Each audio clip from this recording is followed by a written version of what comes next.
they are very soft. In many places we've, with Okeanos data from 2012, for instance, a lot of those correlated to active seep sites.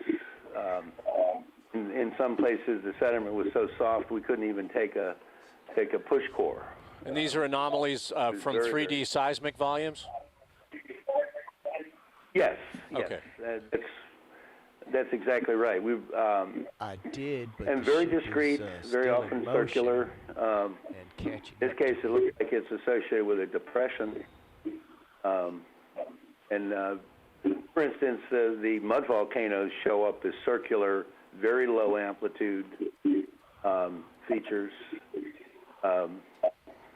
and there, of course, the sediment is very, very soft and it's very active. The mud is coming up with the gas and brine. Hey, Jeff. Hello, hello.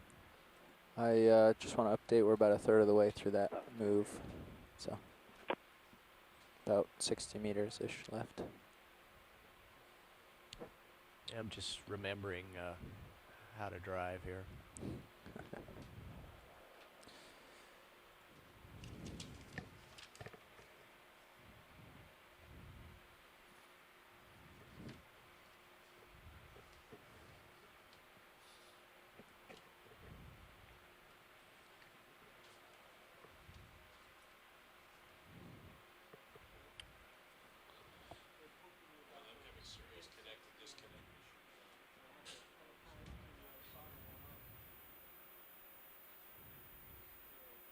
Looks like we're coming across some scattered. Yeah, it looks like we've got a whole series of these carbonate hard grounds now en route to our first suspected seep location. This is a classic reason for why we're seeing high backscatter here. It's interesting that this is a negative seismic anomaly because I would not suspect that this would create I'll get off the low reflectivity on seafloor on a processed 3D volume. I would expect just the opposite. Well, I mean, I'll let Bill comment on this, but it seems to be a very discrete, small negative anomaly surrounded by a large positive anomaly. Yeah, it would depend on the pixel sizes of the processed seafloor mosaic from the 3D, but I wouldn't expect most commercial 3D would have footprints this small. Yeah, I don't have a good sense of how far we've moved in the last 5-10 minutes. Not more than about 20 meters. We're heading 042, Jeff, just so you know when we start to come back around that way. Right. Thanks, Jeff. Yep. I'm drifting over that way now. When you get a chance, are you guys still connected to the event log? Could somebody read in that position? Off and on, we are. Yeah, we're a little hot here. But yes, I'll type it in for you. We're at 27 degrees. 20.2549 minutes by 92 and 21.6278.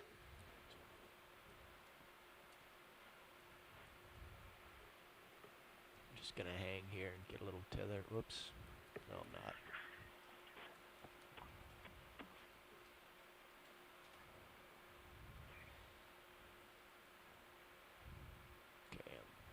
Coming back to 042. Looks to be a good bit of shell debris associated with the scattered rubbly hard ground highs. As I said, we're moving northeast slowly towards our first suspected bubble stream anomaly seafloor location. We're calling these seeps for want of a better term at the moment. We suspect they may be the origination points for these bubble streams that we see in the multi-beam data that we've recently collected here. Some of these features are quite large. It looks as though the hard grounds may have formed in the subsea floor associated with the percolation of fluids and now have been excavated by either the moving away of soft sediment or the erosion of that soft sediment by current, leaving the hard grounds exposed. Looks like there's some kind of starfish. Yeah, if we could get a zoom on those, if we could get a zoom on one of those starfish, that would be good, guys. Okay, Rolly, let me move up just a smidge here. Copy that. Problem is that we're moving down current, six and armed. our dust cloud is following us. Looks like the upper one maybe. There does look to be a fair bit of current in this area, and because and the D2 is moving to the northeast along with Sirius and the ship, some of this suspended sediment that we kicked up from here recently by looking at that mud volcano is in fact following us downstream. Hold that for a sec. I'm going to zoom in on one of these You need lasers? starfish-looking features Yeah, now. go It's a ahead, lasers 6-armed. for a minute here, Is just it so 6? working. Yes, it's 6-armed. Might actually No, be it's 7. It's 7-armed. it might actually be a crinoid then. It looks like a crinoid to me, Get a little more zoom, please, but Roll. not being a biologist. Let's hold that right there. It I appears see we one have laser. Yeah. Yeah, we just have one. Yeah. Well, no, the other one's off in the dark somewhere. Are you sure? I'm not sure, but I'm No, going to yeah. find out. No, it's not. Up. Yeah, we lost one. Yep. Interesting to look for any evidence of fluid Get a little flow bit more escaping zoom, any please, of these Roland. crevices. Some of these look a good bit fresher than the mud All right, hold volcano that. we initially looked at. Yeah, this is a crinoid. It's like a crinoid. Yep.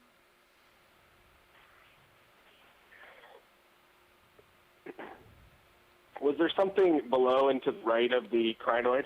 It was purplish. Below and to the right. Can we pan down and to the right, guys, from that crinoid, please? Pull out. Just out a little bit. When you get a Roland. chance. Hold that. I see it. Got a lot of dust here. I think I'm going to have to shake off. Pulling out. Okay, Dave, I'm catching up to you. Okay, bring your head over to line us up on 042. I've gone way off the There reservation. at the top. Yeah, you have to do 90 degrees and head up north-ish. Or no, that far. That's okay. 042? Just the Ish. pilots are in the process of just cleaning some of the dust off. They'll be coming back to that image. Part of our problem here, as I just said, is that we've kicked up a little seafloor sediment by doing the recent investigation on taking that temperature probe reading, and because of the nature of the current here, that sediment is following us downstream towards S6. Should get better here as we move to the northeast, and it appears to be getting better. We've also got a little sediment on D2 from setting down on the seafloor, and that's got to clear itself as well. And I'm also being told those were not crinoids. They were actually an asteroid by Robert Carney. All right, good. Always willing to be guided Well. by people who know a lot more about it than I do.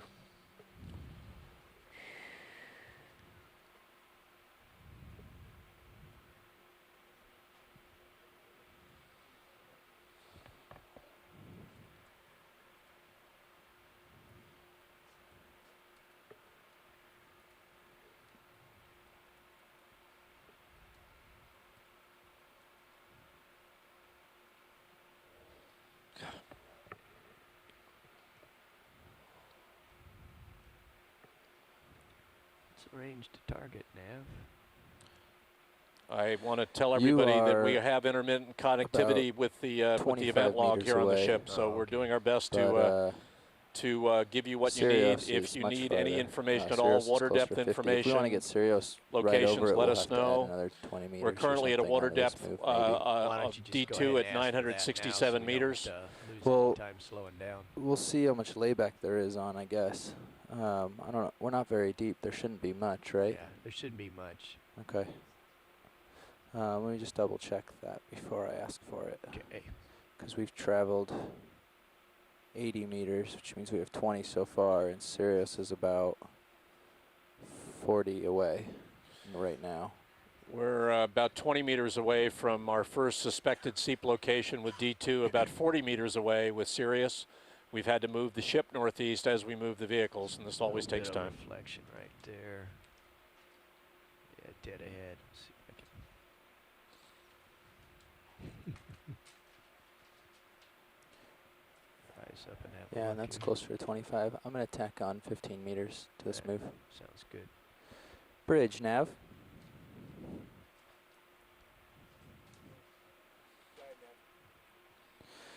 Can I add an additional 15 meters to this move?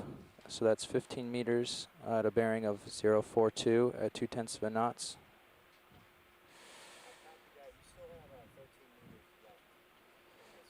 Yeah, can you do an additional on top of that? So 28 meters total. Thank you.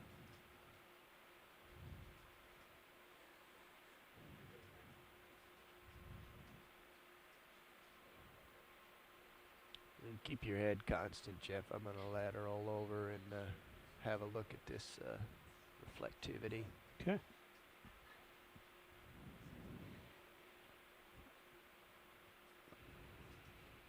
We're not moving very fast, so you got time to explore.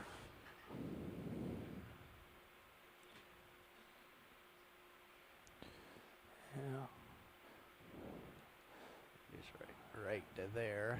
Mm-hmm. Hypex, it's just straight north of you, but it might be off by a bit. Well, there's something right here. Right here. Yeah. Just ease in and have a look.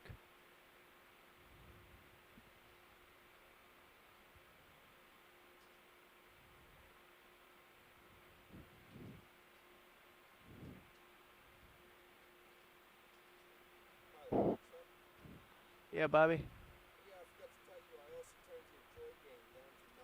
Looks like we're coming back along the I large see rock that. mound. Thank you.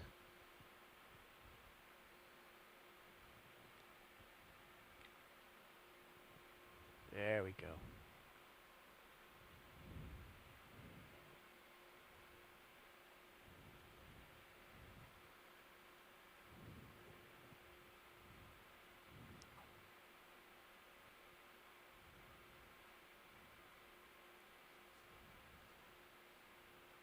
I gave you a little tug there. I'm No, it's sorry, probably Jeff. a couple of meters wide I'm just going to hold right here. and tall. Video changing out. There is bivalve shell at hash at the base of it.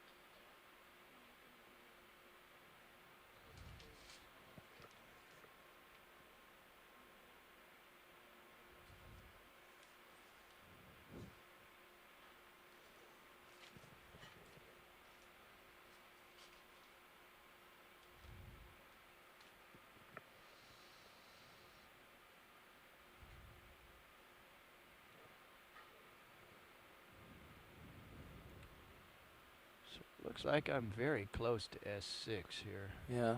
It's northwest a little. Yeah, video pilot here. Yeah, I'm going to noodle off in that direction here.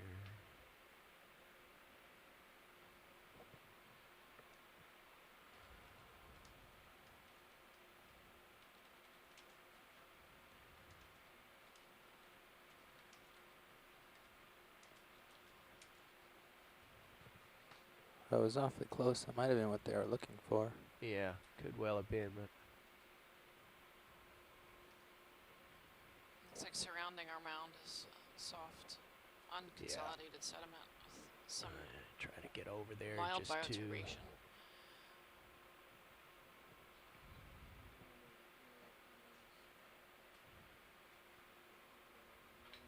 You're right on top of it now. Yep, okay, so been there, done that. Now, back to the sonar targets.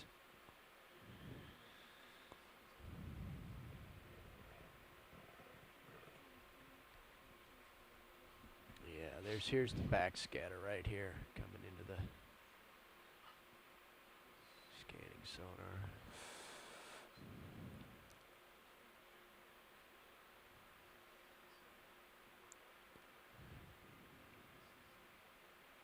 This is the object right here. Go ahead, Bridge. Perfect. Thank you. Perfect. Well done.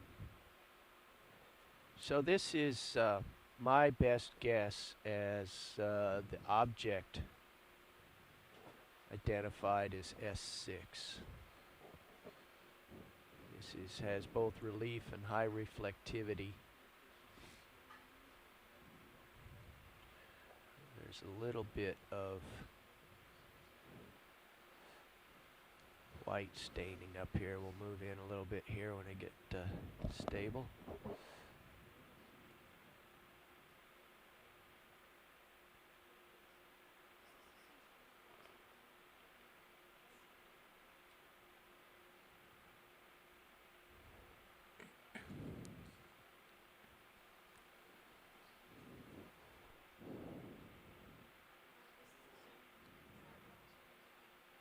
Yeah, I just went over and drove over the spot marked S6 and came back. This is the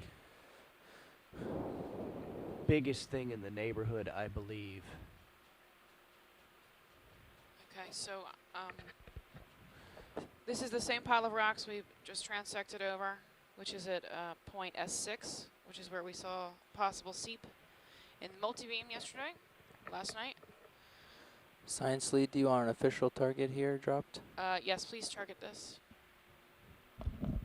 Okay, I'm going to go around to the other side because I don't want to be up current here. It looks like we have an antipytherian on the rock here to the mid-right of the image.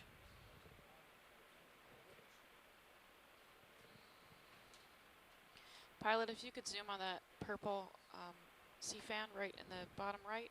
Yeah, I'm going to position myself on the other side so the current is coming from my left, and things will clear up, and we'll get it.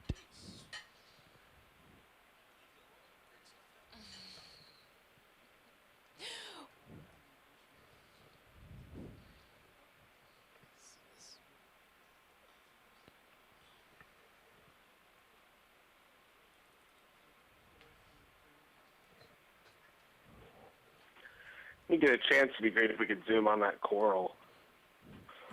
In progress. Okay, Rolly, let's get a partial here. Oh, you're not. Ed, I'm sorry.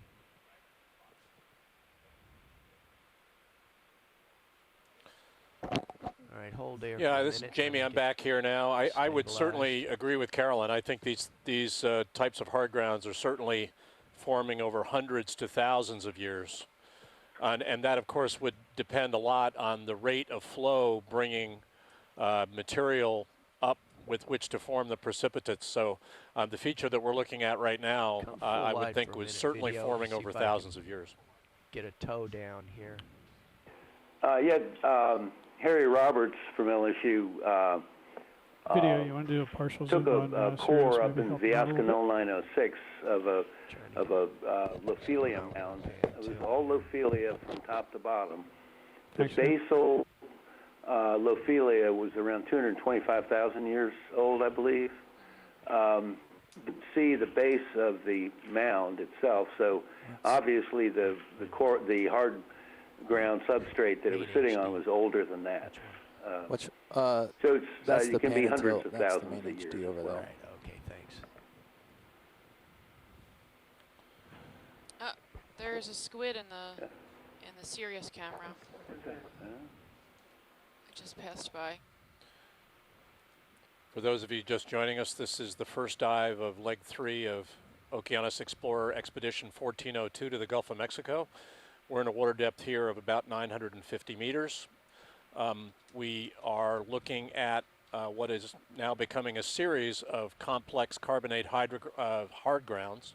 These are chemically precipitated authigenic carbonates that respond to the upward migration of fluids from the subsurface. These are fluids that are laden with probably hydrocarbons. We haven't seen any evidence for active seepage yet associated with these hard grounds, but we're in the vicinity of one of these seeps right now, or suspected seeps. We haven't seen any evidence yet for bubbles or fluids escaping from this feature, but we've just gotten here. Okay, Ed, let's get a little bit more zoom. Looks like there's a brittle star at the Co-pilot, base could you of help this. with my tilt? I believe it's an Camera tilt? antipytherian. Yeah. Please zoom a little I got my closer on the hands full here. associates. Yes. Yeah, I got you. Thanks. You just work with Ed here. Where are we Hold going? that push. It's probably, Okay. it's probably one of these To two. the left a little bit. I've just got one toe down here, and I'm trying to be ever so gentle. Got another black coral.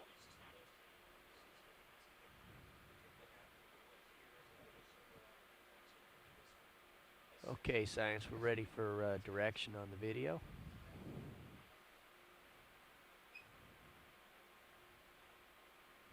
So that six-armed asteroid is actually Tilt down just a little Ricingide? bit there, Jeff. And there's a pink one here at the base of this. A little bit more push video. Antipytherian.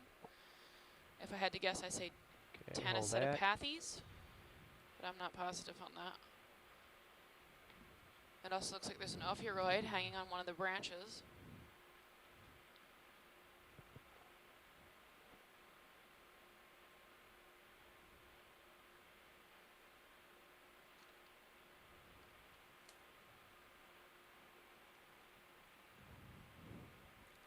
Should tell everybody that Jamie and Steph, when you get a... Go ahead. Go ahead. Nope. Well, when you get a chance, I had an operational question. There was a frame grabbing procedure that Peter Atnoyer's lab had developed with folks on the ship, and it's my understanding that the ship was going to be recording frame grabs every 10 minutes. I just wanted to make sure that was operational if you get a chance to ask. I'll double check and let you know. Yeah, thanks.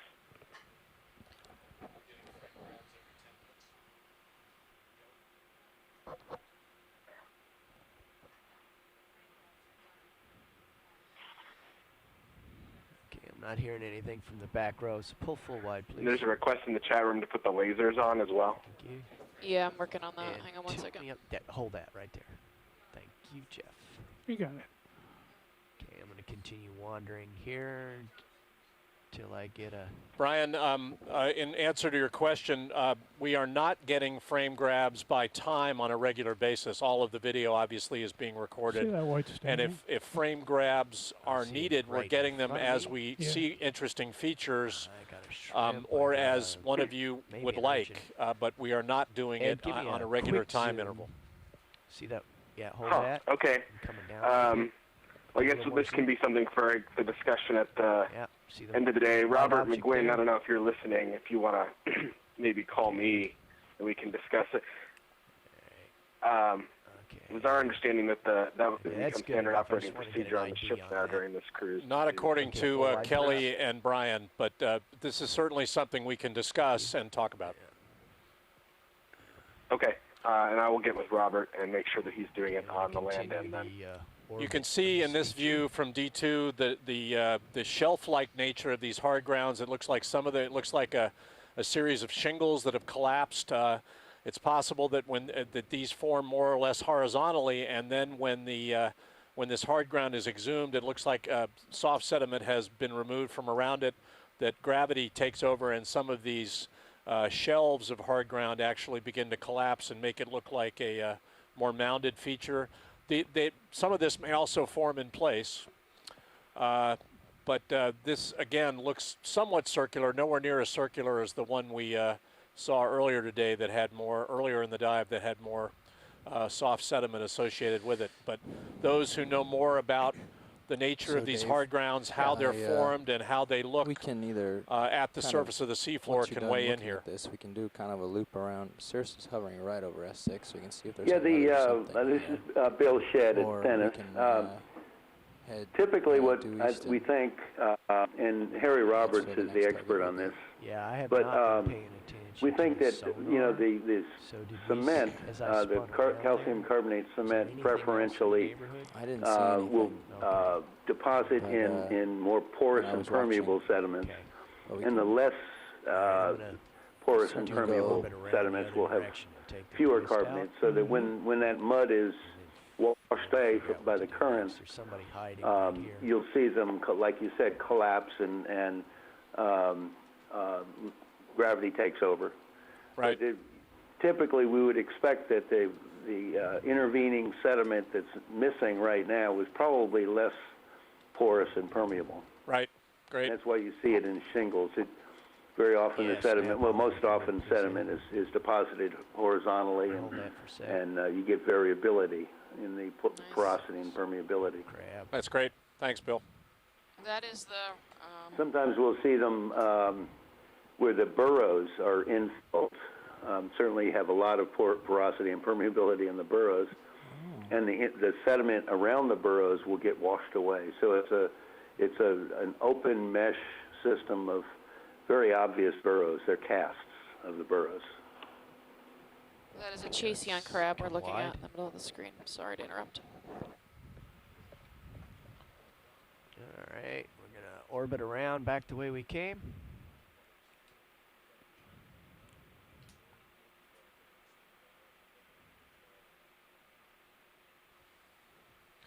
It's worth noting here to everybody that this is the first location of what we thought would be an active seep. In other words, the origination point on the seafloor of one of these bubble trains we see in the in the water column. We are not seeing that, so I think ROV Nav and ROV Pilot, when the biologists are satisfied here and when we've gotten a bit of a 360 look at this, we should probably head for S7. Yeah, we just noticed something just out of your field of view right now. I'm going to complete this orbit and then go investigate that, because it's right here. Seemed to be a clam field right off in the distance. Will be coming in on the right there.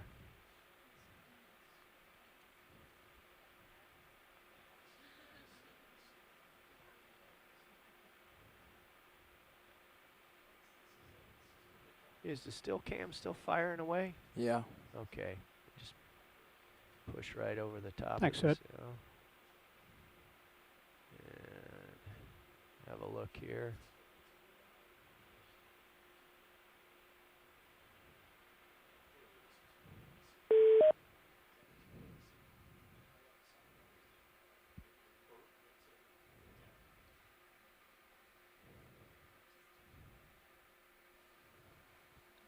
Good eyes, Jeff. Yeah, maybe that's really the feature. Yeah, my sonar Looks just like quit there's some again. more Give it a shell bump. hash here. Copilot, I don't have mouse control. If you don't mind bumping that. And some more rock. This looks Hard much more like and recently active, just judging by the color gradation and the concentration of bivalves. No, I think.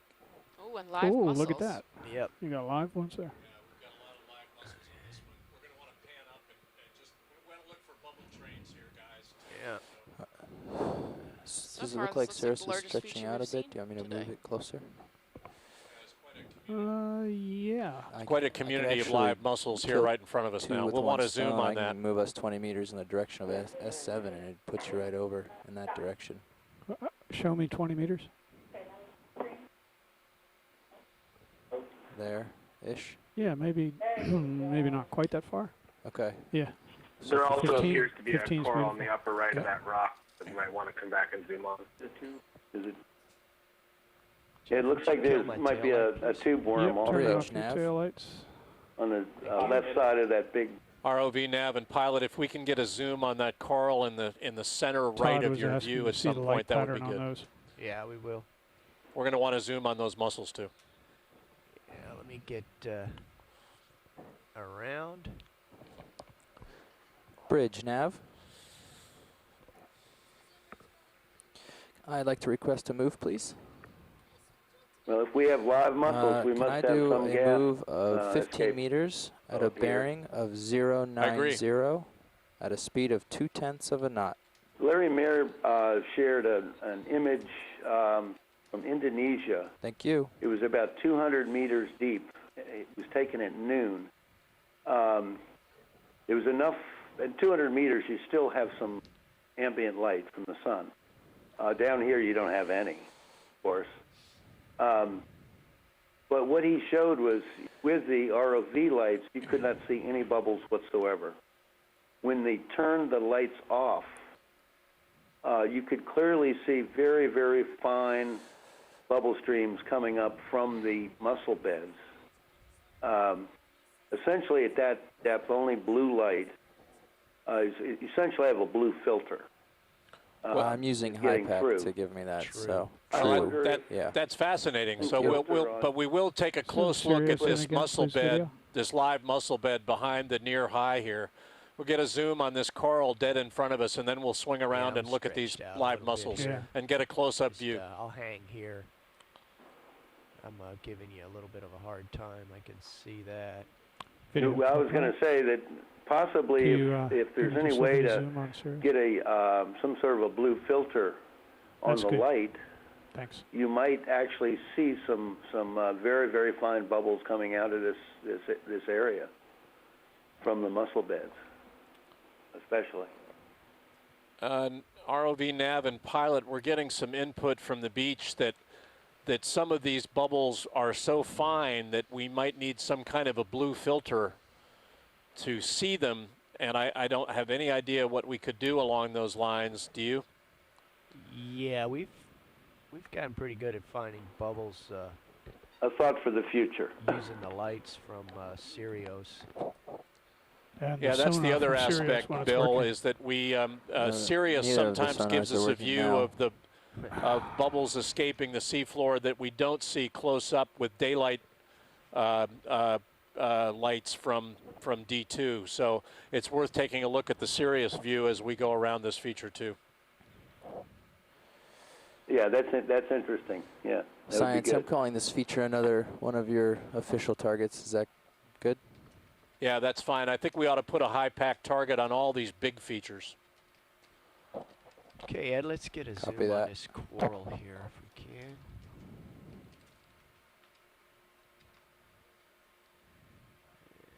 Oh, this is a different one. All right, just hold that for that. This is a different coral. Okay, a little bit more. Zoom, please. Are those small glass sponges in the little ball-shaped? Are those glass sponges to the right? It might hold that. Let's get a closer look at them. So I'm not sure about this soft coral. It's definitely an octocoral. Oh, I'm being told Chrysogorgia by Andrea. There's also a Galtheid or a squat lobster. Yeah. I'm not gonna be able to do much. Actually, a couple of them around out here, but This is nice to see for the model because the two most likely things we predicted were black corals and Chrysogorgia for this particular spot. That's interesting. Nice to see. Thanks. Lower probability of some bamboo corals as well. It also looks like there's some tube worms on the lower right-hand side. Them. Going for the worms. Pilot, if you could look to the lower right-hand side, there's worms. some tubes we'd like to zoom in on. Yeah, got the worms. Actually, I might.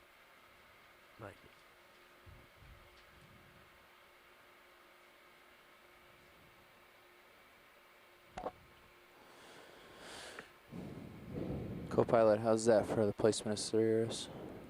Ship's just about done. Beautiful. Yeah, it certainly looks like tube worms in the center right-hand view now. Might be able to get it. There's also a sea urchin, down here. it looks like from here. Oh, look at that too. Yeah, guys, we're going to want to get your dead center in your view now looks to be a tube worm. We're going to want to get a zoom on that.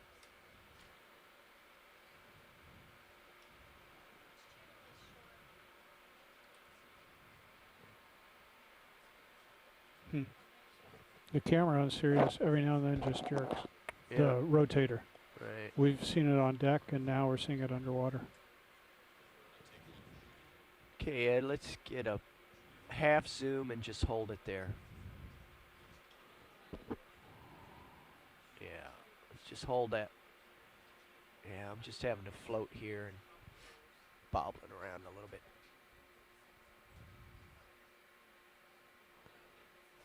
Yeah, I'm on bubble watch over here.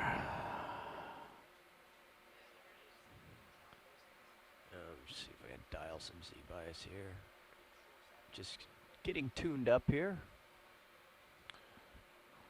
For those of you shoreside, this is dive 1 of Expedition 3, leg 3 of the Okeanos Explorer sojourn to the Gulf of Mexico this year. Good.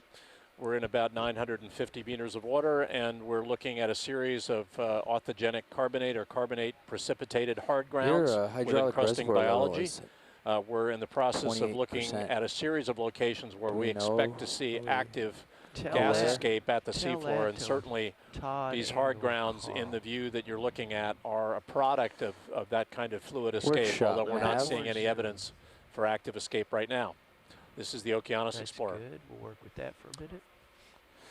I'm looking at your hydraulic level, fluid level, and it's at 28%. It's in the red. No, that's fine. We are not running any hydraulics. Certainly look like tube worms. Anybody can chime in and tell me if they think they're alive or not. My biologist has escaped for lunch. I see one purpleness. You got any more zoom there, Ed? Okay. Yeah, we can get a little more I'll let zoom. you know if it gets blown. Okay, focus on that. There we go. Hold that. Bubbles, bubbles, bubbles. Okay, Yeah, it looks like we've got okay. one feather extended from the center tube worm there. Try to get a closer view. Yep. We got a live. Okay, copy. Thanks, Carl. Okay, let's come wide. Full wide on video. Okay, co-pilot, where did you see bubbles? Take me there. Yeah, we're still in the search for active escape. I think, bottom right of the Sirius gentlemen, I do think we want to swing around and get a good close view of the live mussel bed in the upper center of your view now. Okay. So the rock that's pretty much right in the center of the Sirius. My experience in the past suggests that right in the middle of those mussel beds, we've seen disseminated bubbles escaping the live beds, so we should take a look.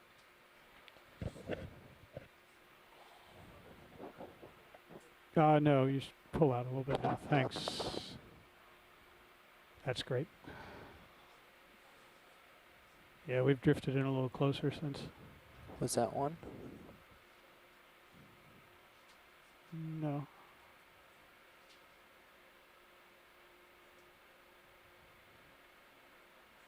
Yeah, so see that dark area? Yeah. That's where it came from. Yeah, I'm going to get on the other side so the current is to my right. Yep.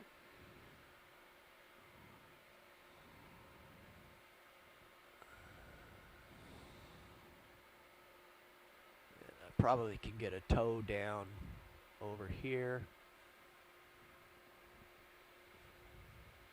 Looks like we're getting some what look to be bacterial mats as well. The discoloration, the gray discoloration to the right of those live mussels in the upper center view.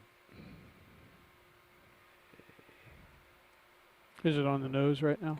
No, current? it's for my right. Okay. Current out of the southwest. Out of the west. Southwest. West southwest earlier. But there's a little place I can.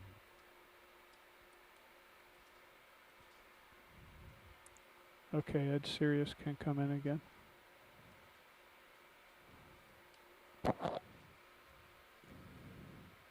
Thank you.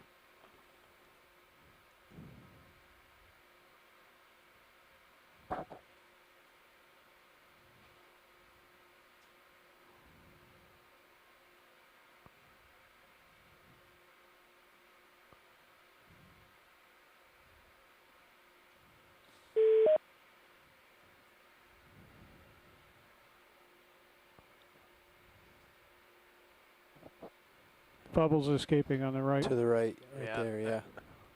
Got him. I'm going to try to get a toe hold here, so just bear with me, folks. A little bit of tilt up there, please. Yeah, if we can get a good look at that patch in the upper left. They look alive, and it would be good to get in close and take a look there.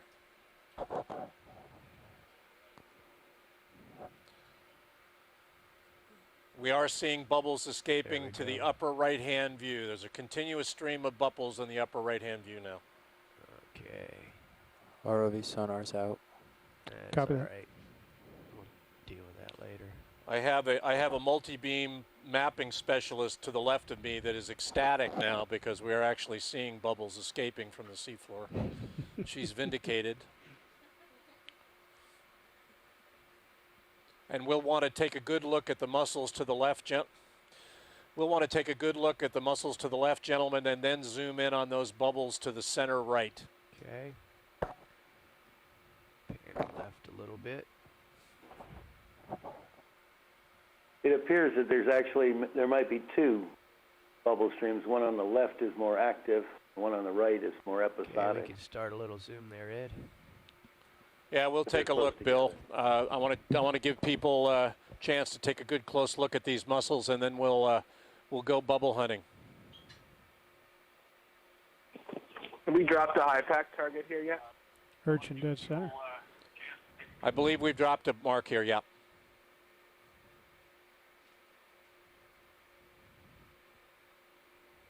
Good flying, Dave. I'm not flying anymore. I'm perching. Good perching, Dave.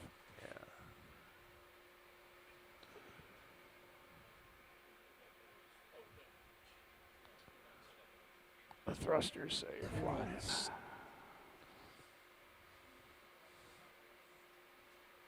Yeah, we're stable here. Bob, is the eroded periostracum, and what does that suggest to you as a non-biologist?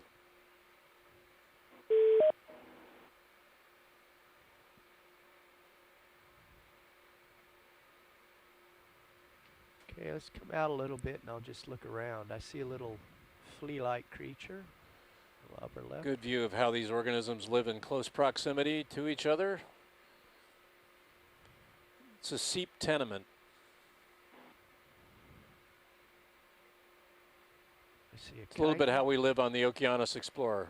Okay, hold in that. Close proximity and in total harmony. Look around a little bit.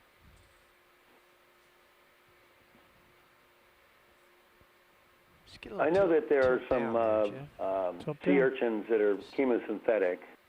Not sure what you're going anyone have a feel for whether that one is chemosynthetic? It looks like it's very happy in with the muscles. The chemosynthetic sea urchins that we've seen tend to be more in the soft sediment near the active seeps and kind of trolling in the mud for food. These guys look like they're just kind of sitting there. Bit of tilt up. Well, and they're not sitting on the mud. They appear to be sitting on top of shells. They're not. Right. Right. I don't know if you guys see the comments that Bob Carney is making in the IM chat. Been responding to some of your questions. Okay, see that white? Yep. Material map, we'll go for that. Yeah, we should try to get a look at that that mat and the center of the view, the white encrusting mat. These are not chemo. You might get a good view if that right swing arm. The urchins are not chemosynthetic. The muscles, the eroded periostracum suggests that they're very old, or relatively old. Yeah, and if you need seeing more light, intermittent Ed, growth we can, on the muscles. we can work on that. Going to be good to get a good close look at that. I'm tempted to call it. I'm tempted to call it a hydrate. Yeah. It has an icy look to it there. Yeah, it sure looks like hydrate to me also. Those, ice boats be nice to be able to dislodge lasers, one, please. see if it floats upwards. Probably Can you get a close-up on it? One laser's good enough. Yeah, we're going to take a close zoom, Carolyn. Tell you? If it's clathrate, it sparkles. So we'll zoom out and I'll put the spot on it. It's very obvious when the laser hits a clathrate. That's great. Thank you. You can see the yeah, that looks like hydrate to me also. You've got a couple of hydrate geeks on the call today. Okay, Ed, come out until you pick up the laser spot. I always thought you were, Carolyn. Okay, and Jeff, if you would tilt up a little bit and play the laser. I'm going to bring it right here. Well, that's great. It's most definitely a clathrate. You can see the light scattering within it. Are the lasers working now? They're on. We have one working. I don't know that we've got both working for scale, but we have one working that certainly makes it, it certainly confirms hydrate for me. Okay, let's zoom out a little bit, get a bigger view. Thanks for the close-up. That's good. Thank you. No worries. That's why we're here. Okay, we can turn the laser off. We know what we've got here. Yeah, we would. Then, gentlemen, we're going to want to pan right. We saw at least 2 discrete bubble streams to the right of this mussel bed and hydrate outcrop. So we're going to want to look at those. Roger that. Let's come full wide, Ed. No, there's the okay. You can hold that. I think where you're looking right now is where I saw those few discrete bubbles, but clearly there's. Okay, let's go more. back in, Ed. Tilting up.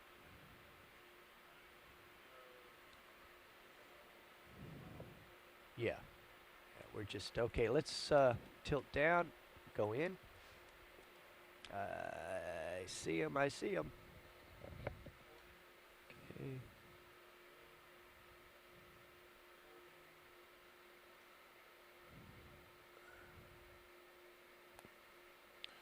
That's great, guys. Getting good view now of escaping bubbles in the left center view.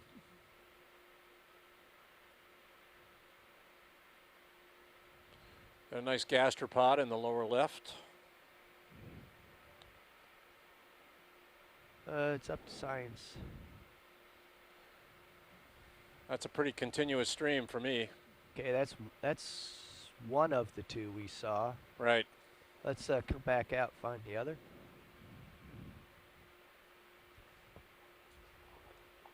Could we get a lat long on this? Yes, we can. 27 degrees, 20.2821 minutes north. 92 degrees, 21.5921 west. I'll put it in the event. Yeah, back in. Back in. Thanks, Jamie. Keep going. I see it. Just keep going in. I lost it. Up just a smidge, Jeff. Hold. Right there. Oh, there it is. You can go all the way in on it. Ah. Touchy, eh? Yeah, very. Now that's interesting. What's the blue stuff? That's different. They look like tunicates, but who knows if they are. But that's what they look like. Yeah, it'd be good to get a really close-in view of that bubble escape because it's associated with that blue. I see both blue coloration there and brown. I wonder if that's actually the bubbles themselves before they release, if they're coated with something. Let's laser it and see if it's, see what we got. Laser on. Okay, come out. Yeah, come out, pick up the dot, put the dot on it. Oh, touchy, touchy.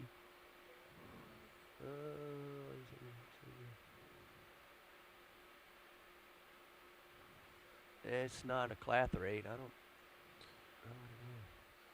We were calling some of these things 2 years ago mats, bacterial mats, but. All right, let's laser off, center up, and full zoom. Please.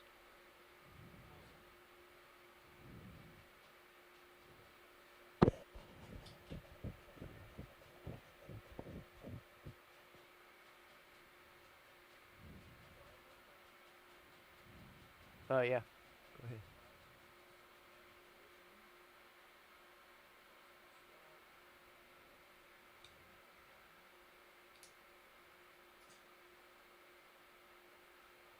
Yeah, both streams we've seen so far look pretty continuous.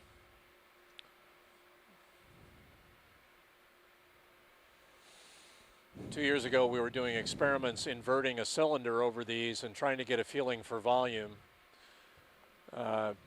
No such cylinder this year, but these are certainly what we were calling continuous bubble streams last 2 years ago. This, right? Okay, let's come full wide. Sorry, and Jamie, have another look around. The way the bacterial mat's lifting. That sort of strange-looking stuff there, and where the bubbles are coming out of, in the middle of the mat. Want to look down at that muscle bit a little bit? You're coming through a little low on volume, Carolyn. Can you say that again? I said, well, we're kind of now zoomed out. I was hoping we could get a zoom in on where that, Bob thought it was sort of yellow hydrate with bluish bubbles on it, but I couldn't really tell what it was. Right. On the seafloor, it's those bacterial mats where the bubbles were speaking. We'll try to get you another view. What you want to see, Jamie? Well, if Bernie or anyone needs fossils, go ahead and do that. She wanted to get a really close-in view of the yellow staining, which could have been hydrate staining associated with that bubble escape feature we just looked at. Okay. Maybe we can look for another one. So we would need to That sounds great. Thanks a lot. Don't worry about it. I didn't see any yellow. Was that right here, or? I think we're okay. You know what I'd rather do? Let's get a little more aerial view here. Okay. So let's pan left and see if we can see other streams. Okay, let's come full wide on D2, please. All right. Let me just have a look. That hydrate certainly shows up well under that ledge now associated with those live mussels. You can see it from a distance. Lift off.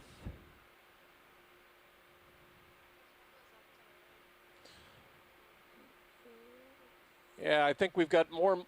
Well, let's take a look. Yeah, have we done a full 360 of this? I guess we have. I'm going to go off to my left here. We've done a 270. There's certainly more mussel, or more bubbles to the right. But let's take a look at that second topographic high to the left and see if we see some there as well. This looks like an older part of the feature here. It almost as though fluid may have migrated from left to right in our view. Most of the living biology is to the right. This looks older and more excavated to the left.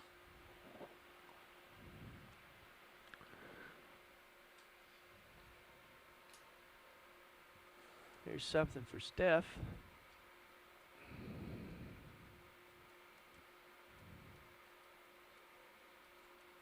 Were you planning on doing a thermistor temperature reading? Is that a couple?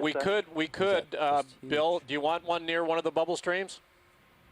Yeah, that'd be great. Okay. That'd be great.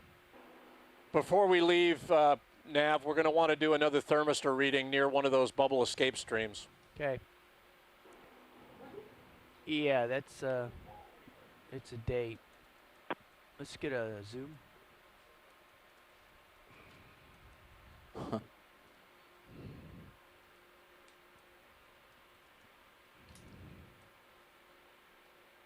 And the guy down there looks a little beat up, so he...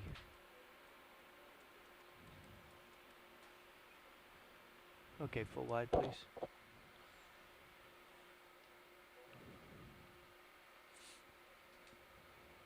Yeah, the current's taking me ways off here.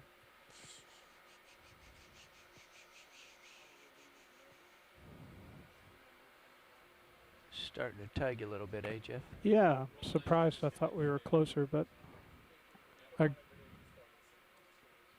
yeah, thank you. I'm good with that. This should help a little bit. Here's some more evidence of venting here.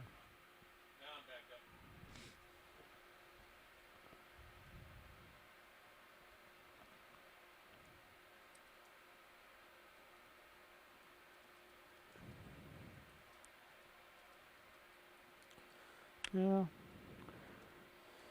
Nav, we might have to get a little bit closer if Dave wants to get all the way around the back of that feature. Okay. Yeah, was that a good position? Someone wanted to. Did they want to probe the seep site? Probe the muscle. Yeah, I mean, the idea was to try to get a temperature reading near one of the sites of escaping bubbles. So it seems maybe before we move, that was a good spot for that. yeah, for I can Sirius, also right? try coming around the... Dave, do you see that white?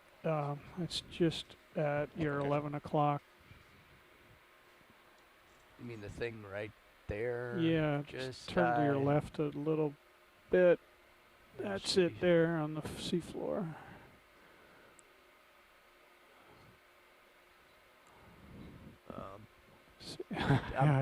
Yeah.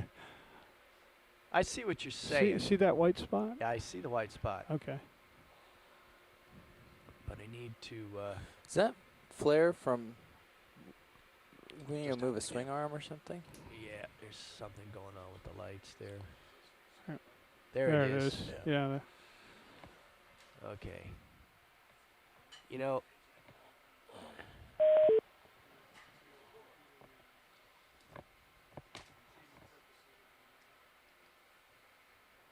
Hey, Jeff. Co-pilot? Yes.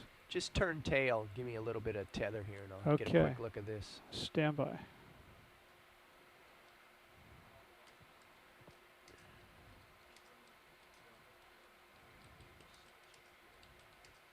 Ah, that helped. Does that feel better? Yeah. Okay.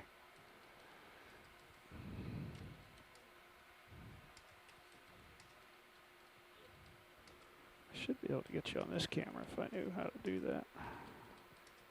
Here, you might have to switch to ID2, so 2 enter. 2 enter ENT. Bottom right. Got it. Yep. Okay. And then that should be be able to control it how you need.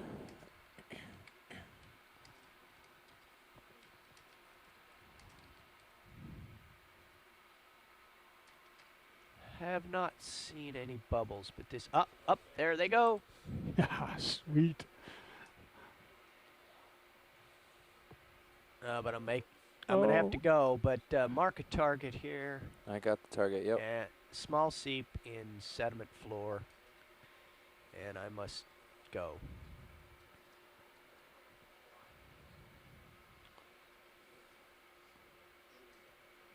Dave, if you We're not going to be hold still. We're not going to be able to do that here. Take a temperature probe. We will take a temperature probe, but we have not gotten back to the main seep. I just imaged a secondary seep down here on the sediment, and we marked a target. But we've Roger that. We've dusted up a little bit here, so we will get back and we will get you a temperature measurement in the seep. I expected no less.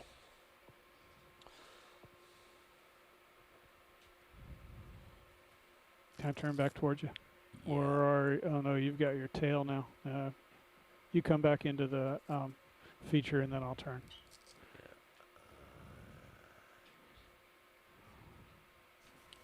So Let's Roland's in the shading chair for a meal break. Hey, Rolly. Hi, Rolly. Hey, let's get a quick zoom right here on the. What is that next to the hold? Whoa. Excuse me. Hold that.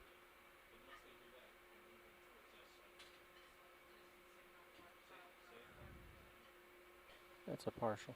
Yeah, just hold that there for a sec.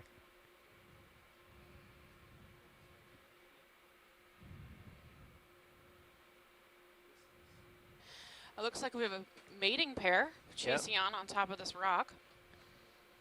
Okay, Jeff, I need a little bit of tilt down. What is the white object next to the smaller crab? Okay, hold that. Tilt. Looks like a bivalve shell. There's also a large Little bit of zoom, please, sponge Rolly. on the right. Likely a geodid. Hold that. And then it looks like this crab has got some shells. Oh, we can see in his underbelly. What is that?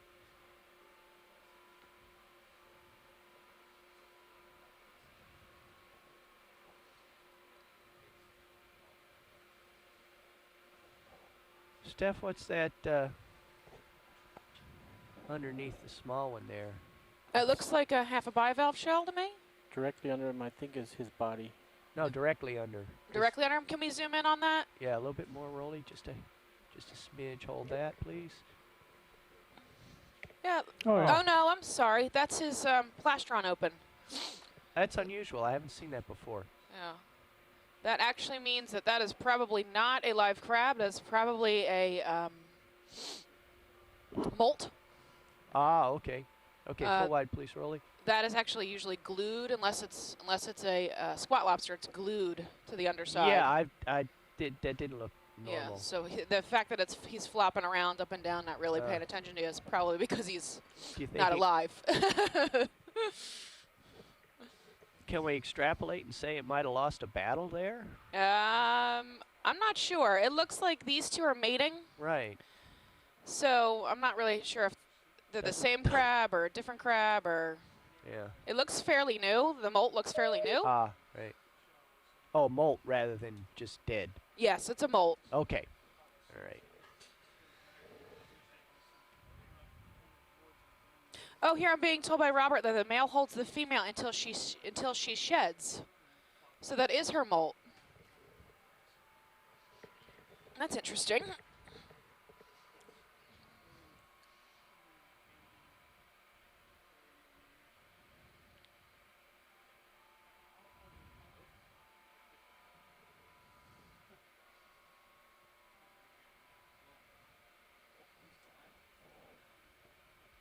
Okay, Jamie, the manipulator team is getting organized here, and we will deploy the temperature probe momentarily.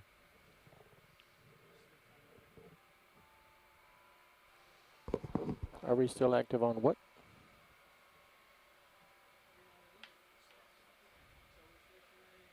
Yeah, tail 1 red indicates that the line is open and functioning.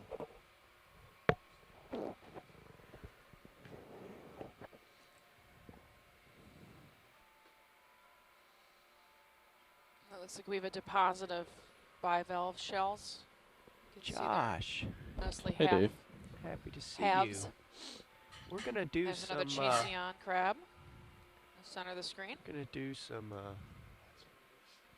manipulating here to deploy the temperature probe.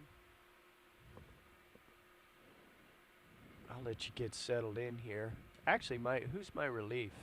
Todd? Todd. He's gonna be up here in just a minute. We'll let Todd fly in, but you should get the probe out where we can see it, and we'll let Todd fly it into the seep. Okay, which boxes? The boxes cannot be trusted at the moment, so sliders are the order of the day. Okay. We'll deal with the boxes this evening.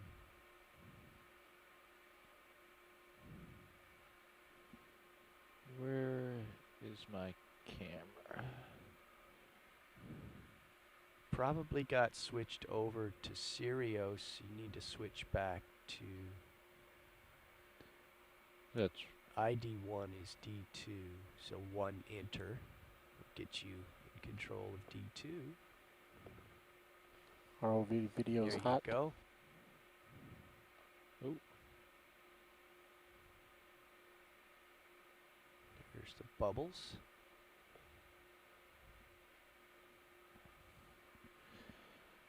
Nope, here's Todd right here. Okay, would you be so kind as to hit my mic mute? Because I've got my hands full.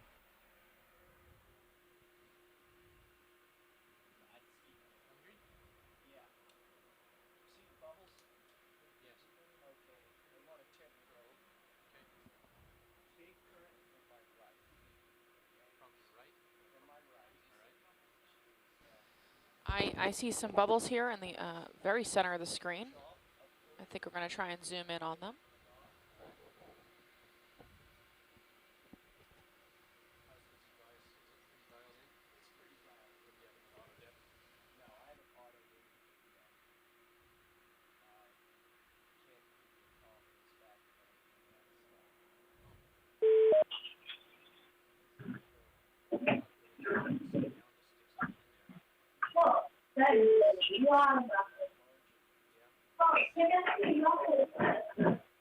Yep, I'm checking it out.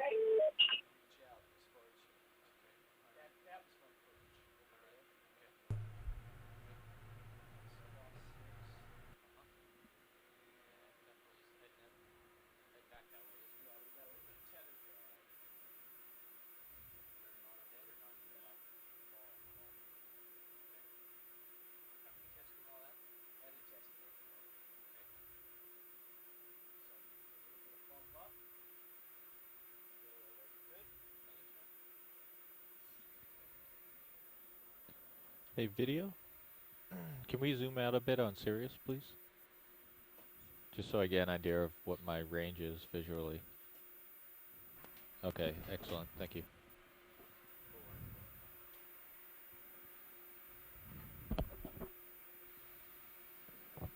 Hi, Todd. Hi, Brian. Give me a minute to get the training wheels off.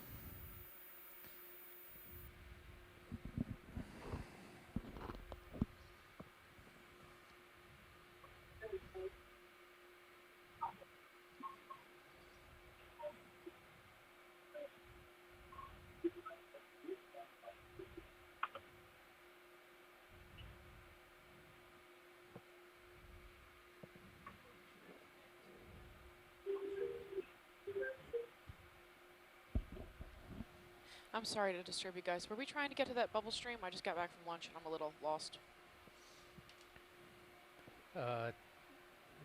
Yeah. That's what we were told by our pilot heading out to lunch. That's right. We were. Are you, Stephanie? Can you hear me? Yes, I can hear. All right. So yeah, we were just working our way back to that bubble stream up, kind of in the center of the view, top center. Where those mussels are, and we were going to try to sit down and do a temperature probe within that bubble stream. Okay, thank you. All right, Todd, would you like me to start getting hydraulics fired up? Yes, please. So we're heading back to this bubble stream that was sighted a little earlier, and we're going to put it, get a temperature reading on it.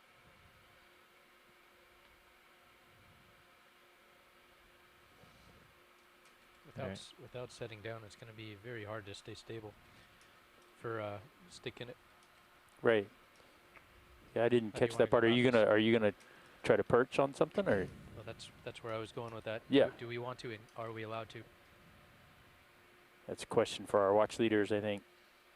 Stephanie, watch lead. Yes. Yes, I can hear you. Yeah, we were debating. It's with the current down here. It's a little tricky to try to do this flying. So we it was a question as to whether we're allowed to sit down on this. Ooh. Let me find out for you. We know we were trying to do non-invasive, so I'd hate for you to sit on biology. Go ahead. Yeah, we certainly will not intentionally sit down on any biology. But. Okay. So we're trying to figure out for the going to shore, we're trying to figure out if we can sit here.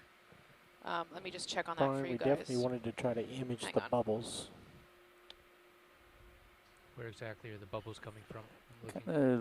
Right under the lip there? Well, I think they're actually down a little bit to right the right. Screen. Come back video, you're real quiet. I see them. Yeah, they're pretty faint. I see them. Yeah, there they go. It's those two rocks in this coming to center. Roger that. Yeah, you guys can sit down on the bottom. Try not to crush anything living. If that's what you need to do to image the bubbles.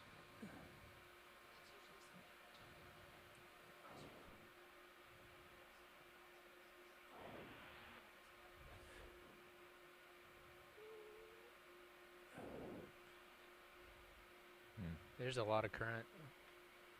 If I'm going to sit down here, I've got to kind of stick it. Stick it. We're going to sit down on the bottom here and try and image this bubble stream a little better. You can see there's a lot of sea urchins and obviously mussel shells.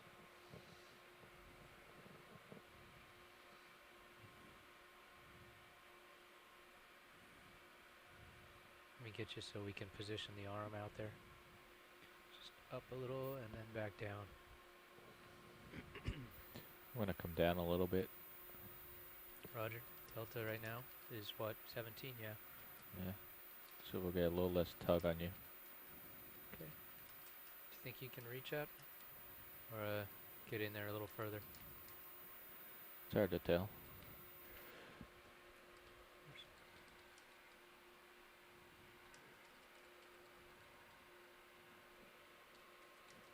Can you reach over and hit the stick lock? I can't let my hand off. Reach over here. I'll tell you which one to push. One over to the right. Right. No, keep going. Two more. One more. Video, do you see where the bubbles are? They're actually Lock it. above the mussels, directly to the left of the rock. Yeah, there's got the joy box. Do you want to do it, or do you want me to do it with the GUI? Is this the correct joy box? I should say top of the image. Yeah, word from before though is the joy boxes are not to be trusted. All right. So we got to do it with a GUI. Okay, and I'll do it. You guys, second pair of eyes to make sure it doesn't that the vehicle's stable, right? Mm-hmm. Okay.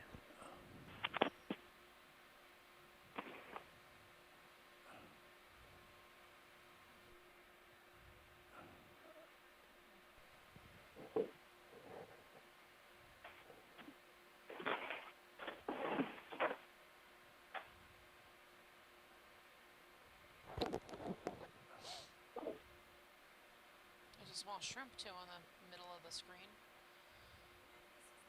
Want to follow me with mini zoos? Go ahead, Bridge.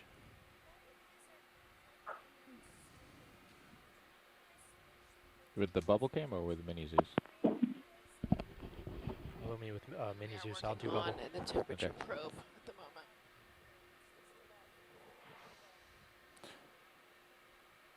Yeah, no problem, Bridge. You look very Thank you, stable Bridge. right now. Thank you.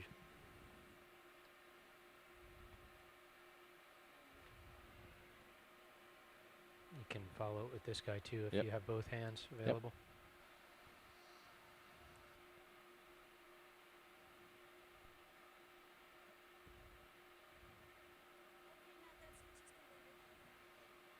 Thank you, Bridge.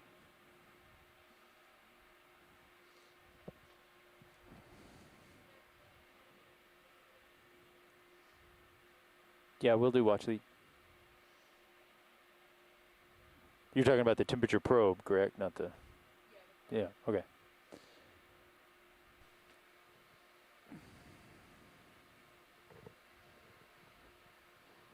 So those listening on shore, we're not just standing here for no reason. There's actually a bubble stream coming up in the middle of the screen. And we are trying to use the temperature probe to get a very accurate temperature reading on it. So you can see the arm coming forward. Not close enough. You're in the temperature sensor. You're in Zeus right now.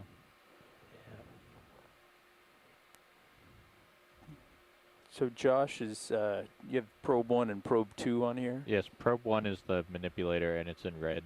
All right, probe 2 is? The auxiliary. Oh, okay. Yeah. So that'll be a good angle once we get it close. Let me just try to see. It's possible I need to reach out further. You're pretty close if you look at main HD. I think it's too far out that way, isn't it? Too far forward? I can't see the bubbles. Can you look in Mini Zeus? Maybe bring Mini Zeus up here. So what do we monitor right? Nav, I think the bubbles are a little more center screen than where the temperature probe is at the moment. Further up the hill. Can you do a little, little bit of zoom on HD2, Mini Zeus? See if we can find them. Yeah, they're another couple feet up ahead, aren't they? That's about as far as I can reach with this setup. So let me. Oh, I'm gonna have to bump ahead. In the serious view, that up. The upper shot. Roger that.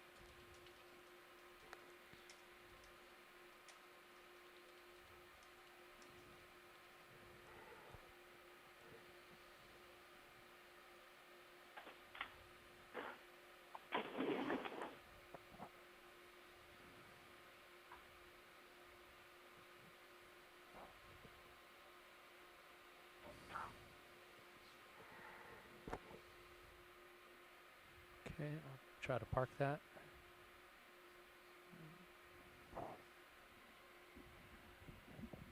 Ready to do the joy lock for me again? Go ahead. Is this the one? Yeah. I don't think I'm stable. Am I stable? Let's see if it stabilizes. Just hold that for a second.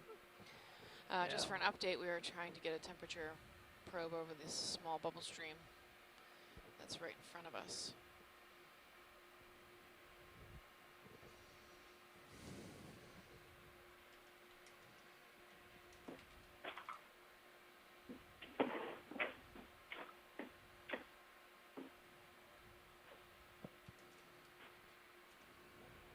Bubbles are just a little further out, aren't they? Yep.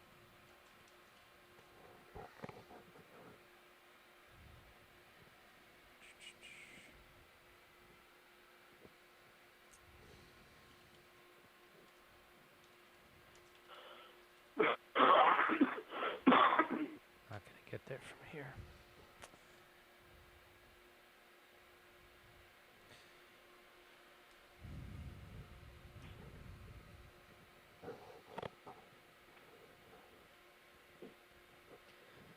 And before you guys run away, there's a white area in the middle of the screen I'd like to zoom in on. Okay, Roger, stand by. I'm still trying to get in on this. Brian, are you on top of getting the temperature? If once I get there? Yes. Still not seeing where they're coming out of the seafloor quite yet. It's hard to, I don't know if we can.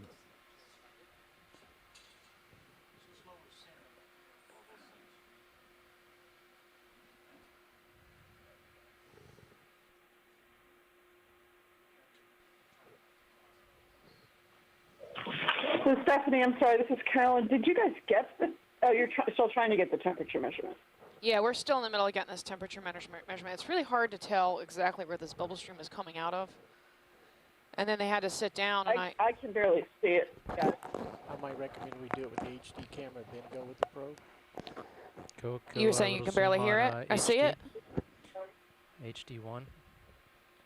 Don't lose it, but... So I said I'm having a lot of trouble in my feed seeing it, so I'm assuming you guys can see it. So. Yeah, it from what it looks like now, it is right near the tip of that temperature probe. Yeah, they're putting the right near there is where it's coming out.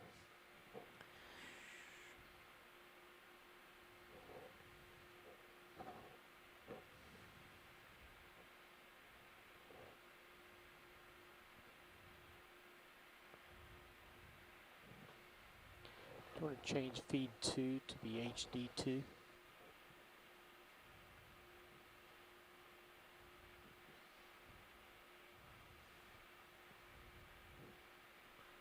Are we close? Or do we have to go out a little further?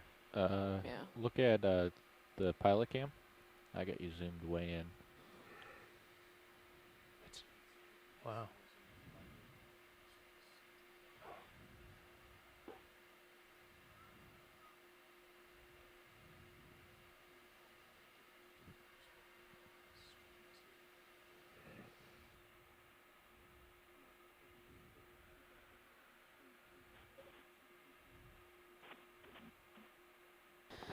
If you're having a hard time seeing this bubble stream, you can look at the second stream. So the camera's actually looking down. That might be easier for you to see. This is a very curious crab. It's actually coming through pretty clear right now. Okay, good. Thank you. Trying to get it as far out there as I can. There. Any ideas, guys, how to get a little closer? I think you're right. I think you're right there. See that rock in the pilot cam? Yeah. It's right under that rock. I'm just above it. I just can't quite reach it to stick it in to where the bubbles are coming out of, unless I move again, I think. Brian, any ideas? This is a belabored process. Thoughts? I mean, I can't get a good reading on it from this camera. Josh, you said you thought you knew where. Yeah, I think the problem is that they're talking amongst themselves, saying that the arm is just a little bit short. Yeah. So they're trying to get it in there, but they're a little bit far away. Yeah, that's what I. So it's coming out of that little rock there. Same one. Yeah. So I think this. I think Josh is exactly right. Well, like they're pretty close to it. If you work with this camera and that camera, I mean, the difficulty is getting you can't get far enough. Elbows all the way up, so that's it. Okay. Yeah. And there's that little lump of stuff right in front of us, so it's. Yeah. I can try to get a little closer. It's just not very stable. Right. To park it with. Elbow is up. Up. Wrist right. Yeah, elbows all the way up, so that's, I think, unfortunately, as far as I can reach. There's also yellow hydrates, I'm being told by Robert, in the center of the screen on feed 2, which is just slightly to the right of our little bubble stream. That'll get me closer? I don't think so.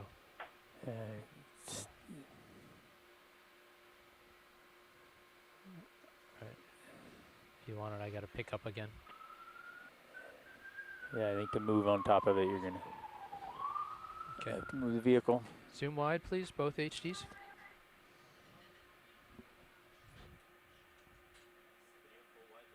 Roger, thank you.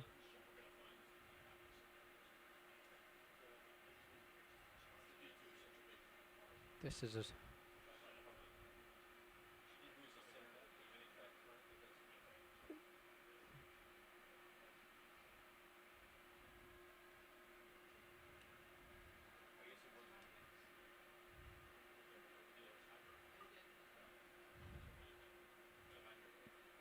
Okay, come back in a bit on HDs, please, video.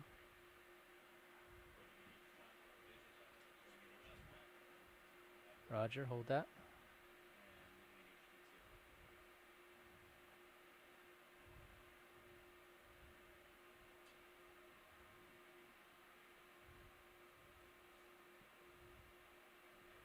We'll get it now.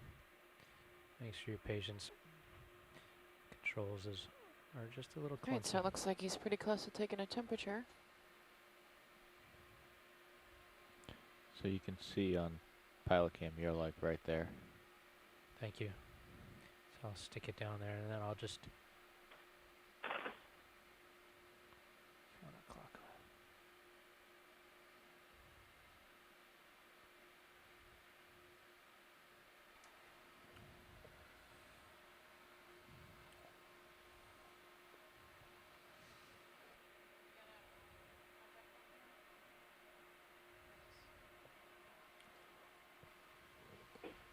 ROV nav, have we gotten a high pack down, mark down on this construction? I dropped a couple earlier. There's two right near this. I can drop a third one. It would be right in this cluster. I don't know if you can see the high pack Video image. zoom HD1, please. No, it's okay. I think if we've got two here, it's fine. Okay. That's two. Science, pilot. It's pretty much there. I could try to stick it in a little further or touch it right, just a tiny whisker.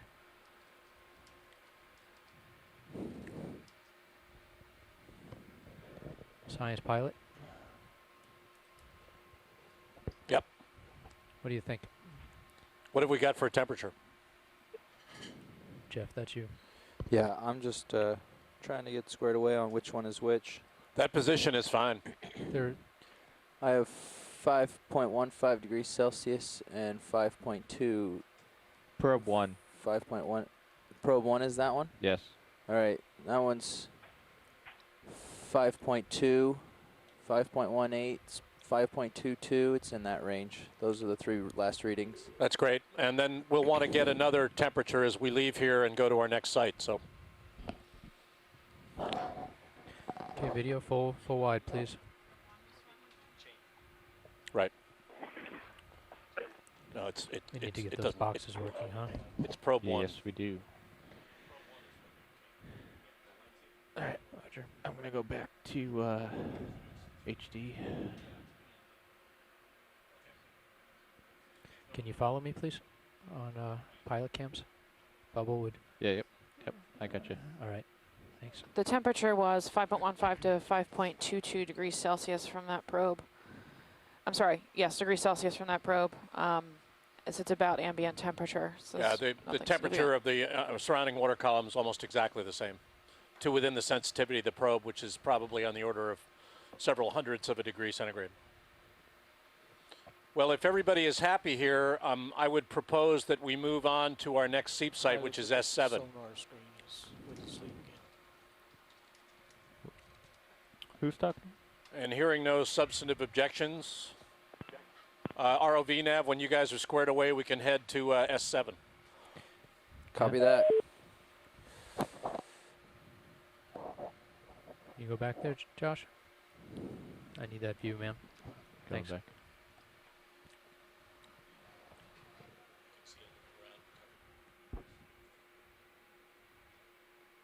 Okay, thank you very much. I don't know if Picking I up. ever saw quality imaging of the bubbles themselves. When you guys are ready, we'll go ahead and start that move. Just let me know. The move's going to be in the direction of 090 if you want to get set up. 090, roger.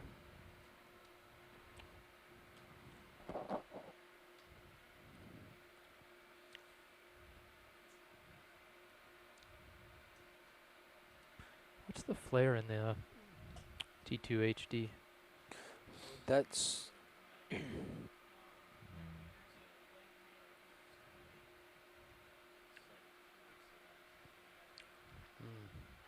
We got to disable the valve pack. Thank you. And HPU? And the HPU. Roger that, thank you. all right. I'll call it in when you guys are ready. ROV ready. When we're not kicking up sediment of our own, water conditions are very clear here today. This is the Okeanos Explorer. We're in the middle of dive 1. And we're looking at a series of carbonate hard grounds, authigenic carbonate mounds, from which we have just seen some gas escaping. along with 40 some meters. outcropping Copy hydrate, 09040. frozen gas hydrate, and some associated live mussel colonies. Bridge nav. Another Persingeti asteroid. I'd like to request a ship move, please. 40 meters at a bearing of 090 at 0.2 of a knot, please. Thank you.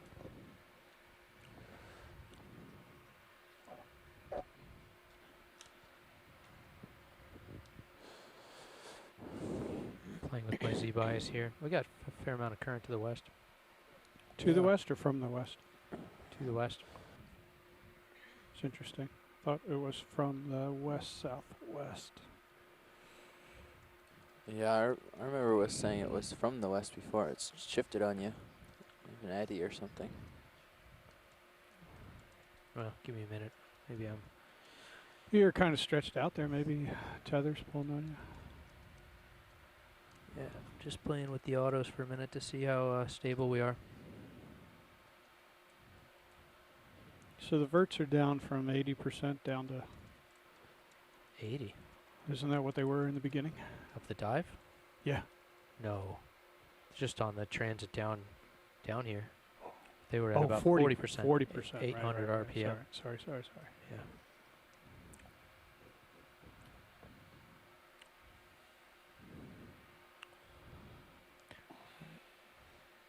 I didn't feel like the Z-bias was very neutral, so I'm just fiddling while I'm waiting for Sirius to catch up. Looks like we're starting to feel the move. Yeah. Yeah, we're about 8 meters in this move. No, give us a minute. Video, we'll isolate which one is causing that flare in a moment.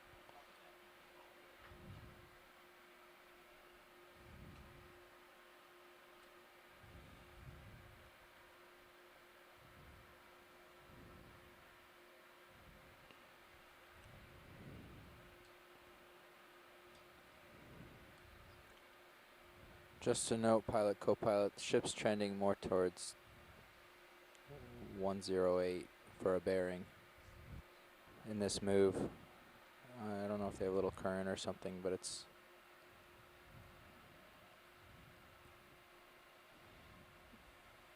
Looks like there's a rat tail on the bottom. We're back across this unconsolidated sediment with some mild bioturbation.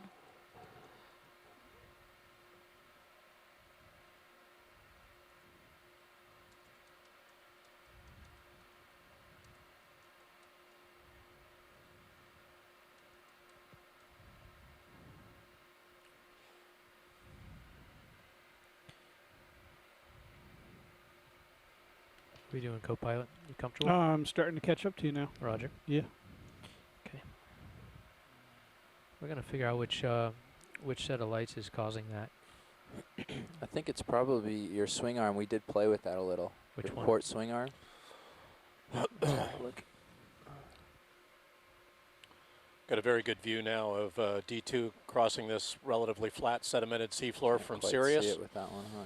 Get a good idea of what the two-body towing situation is, or not towing, but leading situation is. Sirius above the with upper, a tether yeah, to D2 that you can see in the camera view there. There's lower. That's it. Yeah. Starboard upper. Well, Yeah. And both of those lower swing arms are controlled by the same relay, so it could be either side, just so you know. If moving that one out doesn't work. Oh, the labels are different now, right? Yeah, so that's right. Is starboard upper? Do you have the checklist? It's on the checklist. Which button killed it? That was starboard side swing arms, probably, right? Yeah. And so this is these two are the these aft. are right. Then it's upper, lower, aft corner. Pretty sure. Or corner aft. I don't remember exactly. Go ahead, These Bobby. are aft corner or corner aft. But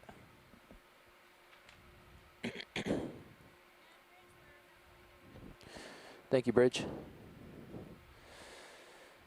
Halfway through that move. You're right over S7 right now, Todd. So look around for sonar. Roger, thank you, Right Bobby. ahead of you. I see a little sonar blip, but not much. But this is, actually, it's a little south of you now. Yeah, so it's either of your lower swing arms. Yeah, I killed the lower swing arms for now.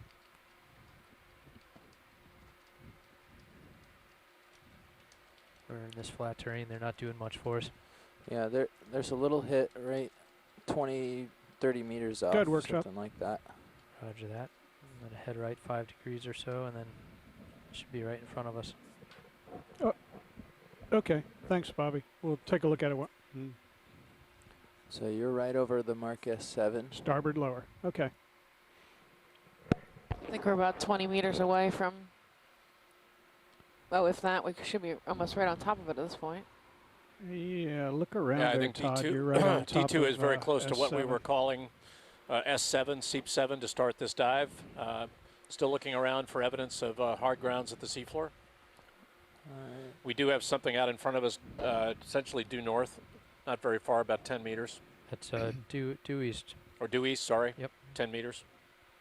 If you want, I'm going to do a scan 90 degrees facing due south. That's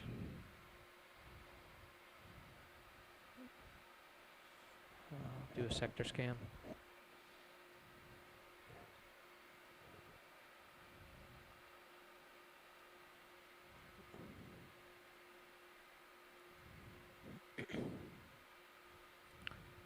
So we have something due west of us. That's probably what I just came from. Out at about 25 meters. Yep. And if I head around and face due north.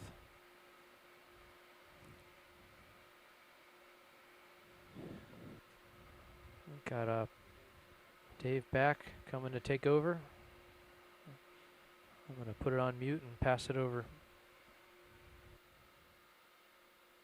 There's a couple of small fish.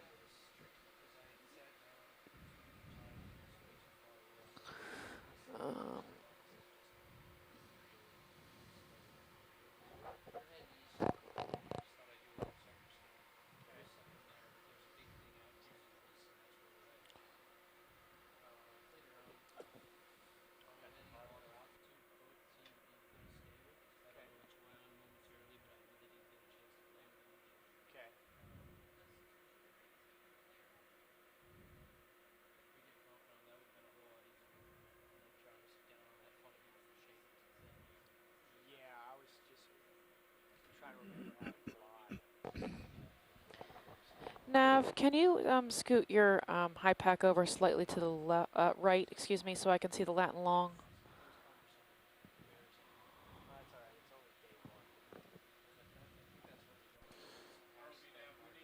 Yeah.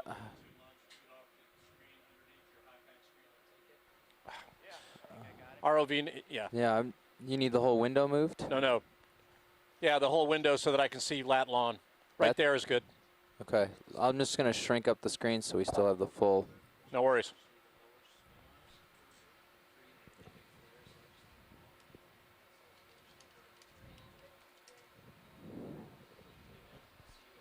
Thank you, Bridge. Okay, the Latin long reading. We have 27 degrees, 20.2836 minutes.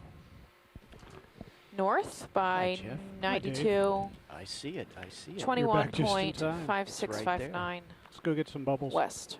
So ship move is complete. It looks like this drop point's off. Yeah, we're short of it. We need another 20 meters. Okay. Because I'm 12 meters away and you're 30 behind me, so actually give it another. Yeah, we can. I mean, we could almost put Cirrus right where you are, right? That's another 20 meters. Why don't you just call in 25 and then we'll be good. Okay, 25 it is. Yeah. Any particular heading you want? Is 090 good, or do you want me to go to 80? He's looking. I'm looking 100. 090, that's good enough. It'll put us there.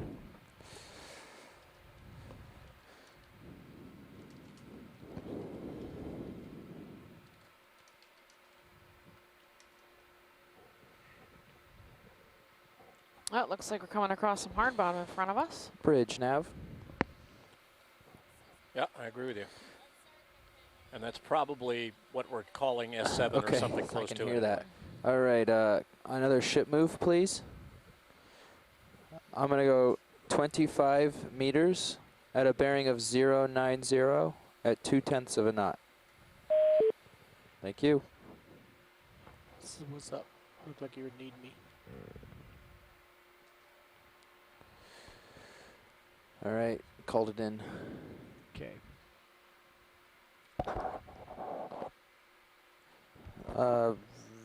Video, that interference is coming from the bridge. They have needle gunning going on above their head.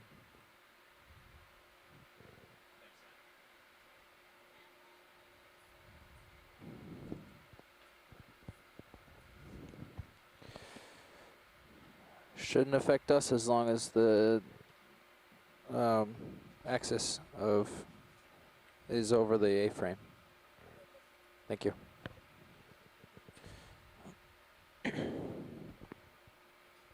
Sorry, what was that heading to? I got to put it in my logbook. Thank you.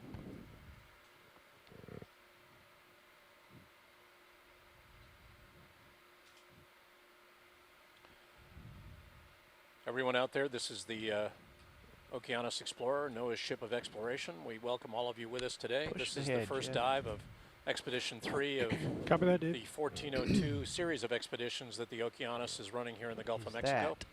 We're midway through our first dive. We're in a water depth of about 950 meters, and we're looking at a series of authigenic carbonates at the seafloor, what we call hard grounds, associated with the escape of fluids. We've seen some evidence for bubble escape associated with one of these hard grounds, and we're about to investigate another. Got a whole series of these, and we'll be looking at these throughout the extent of this dive today. And we should Jeff, be on the seafloor until about 4:30 Central Daylight Time.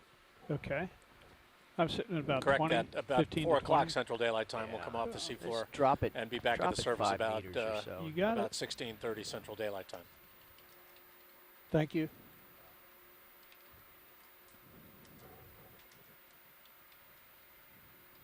There we go.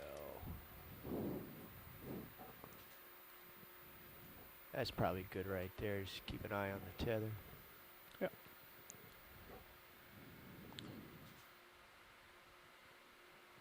It looks like it might be more hydrate under that ridge, that ledge right immediately in front of us there.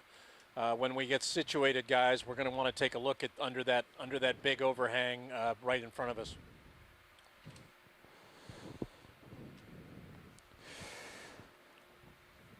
Science, this is Nav. I dropped a target right here. Do you want me to make it one of your official targets? Sure. Thank you. But you see that big overhang in the center right of your D2 view now? I thought I saw hydrate under that. Yeah. As we saw at the last hard ground, we're going to want to take a look under that if we can. We are going to look under there. Getting... There's a couple of species of fish here. Getting the automagicals set here. We're not close enough to move to tell what they are, but they're in the distance. Zoom in a little more. There's some shell hash Jared, when you have a underneath chance. this rock outcrop. That's good. Thank you.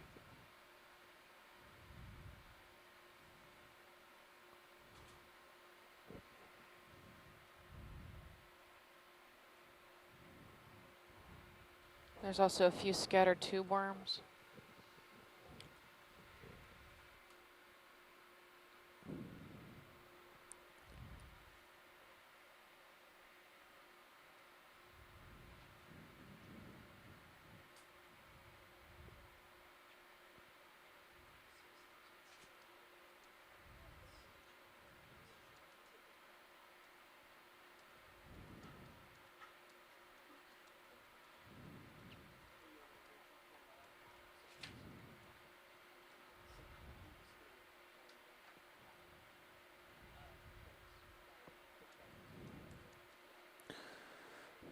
Auto XY it's starting to settle down a little bit here.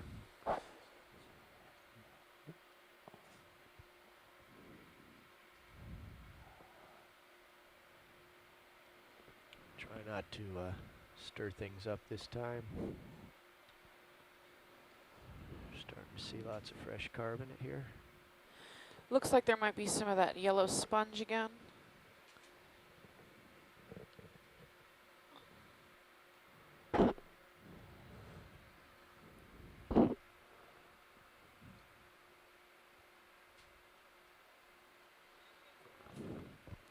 Thank you, Bridge. All right, pilot, co-pilot. That's you can see the jumbled nature of these authigenic carbonates. It's pretty much an indicator that they formed within the sediment, precipitated out as carbonates, and then have been excavated. The soft sediment around them has been removed over time. Sometimes these that could take hundreds to thousands of years to excavate these hard grounds, and then they collapse as they encounter the seafloor and currents and so on, and are re-dissolved from those activities. Welcome to the front row, bro. Okay, we need a slow zoom on D2 here. We're stabilized. We're zooming in on that overhang directly in front of us on the D2 camera. We saw some evidence for hydrate under one of these overhangs before, and it looks like we may be looking at that again. Also looks like a Goniastrid okay, sea star. Right there. Upper right-hand corner. It might just be more carbonate under this overhang. We saw evidence for exhumed hydrate at the last hard ground we investigated. Certainly evidence for both living and dead bivalves here. Looks like bacterial mat underneath. Yeah, I don't think we're looking at hydrate this time. But a good view of the encrusting biology here.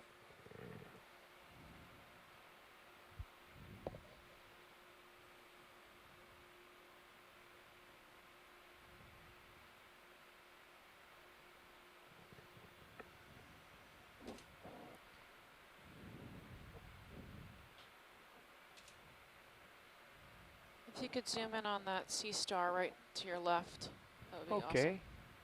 Awesome. Get centered up here. Dave, can I play with your lower swing arms and try to fix those lights? Yes, you may. Thank you very much. You're welcome. A little bit more zoom, please, Jared.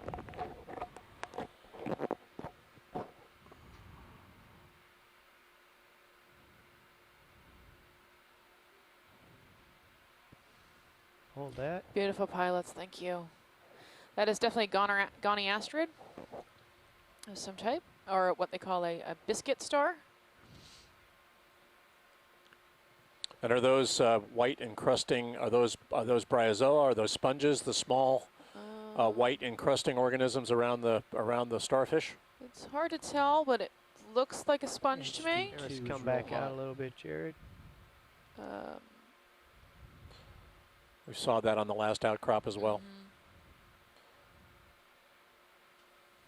They're either going to be sponges or ascidians. That's great, guys. We might want to do a 360 around this to look for bubbles. Roger that.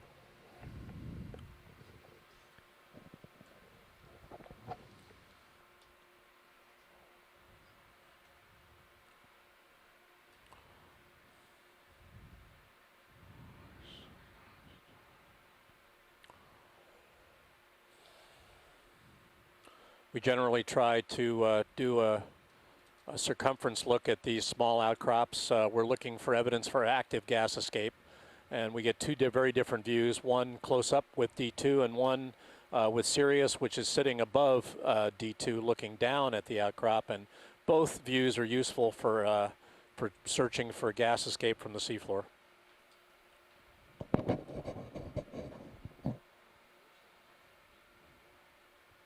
No, that's fine, right the way it is. I'm looking at the water column. Bubbles are only visible in contrast until you're right on top of them. So we're looking in the darkness for anything that glitters.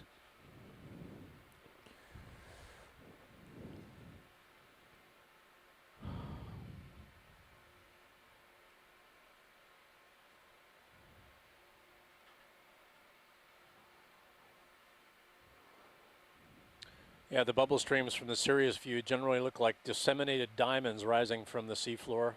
Very different view than the bubbles that you see in the D2 view generally. Haven't seen any yet as yet.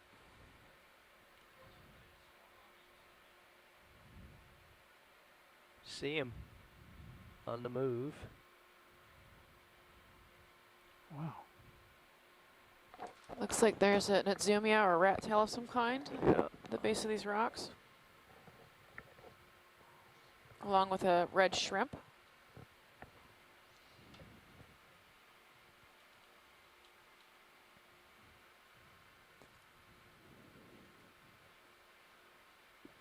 Somebody's burrow here with quite a bit of detritus. I don't know if detritus is the right word. Table scraps. Somebody lives in that hole right there. Did that get rid of that flare? Yeah, a little bit. Lens? Okay. Yeah, it was the port lower swing arm. Okay. So that is somebody's home, that burrow there, lower center. And that's either the back porch or his neighbor there. There's something secure. On the left. It's pink.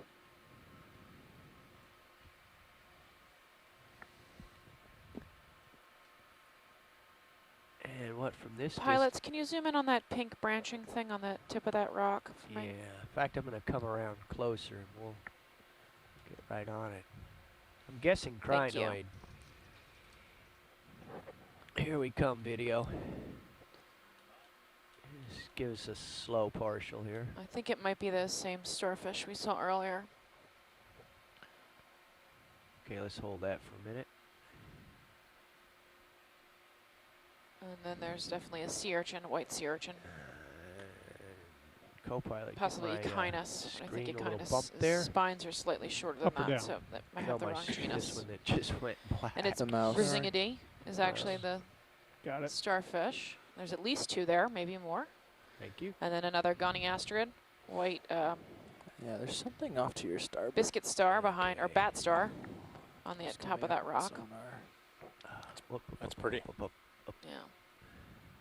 It's I believe there's three there. Okay, it's a little completely bit at home zoom, there. Please, Jared. And there's some brachiopods underneath the rock. Let's hold that right there and just walk this around now.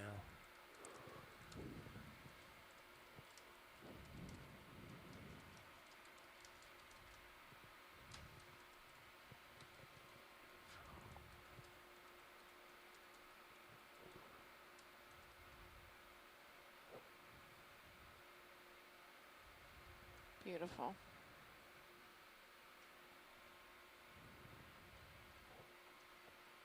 Little pink fellow in the distance there, just to the right of the rock there.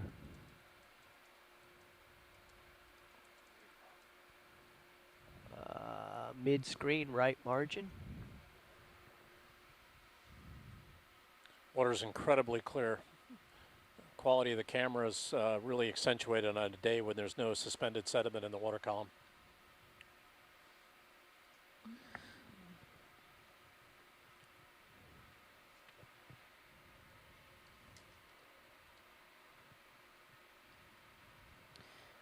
To the right of the sea urchin, there's a small pink, it looks like it might be a solitary coral.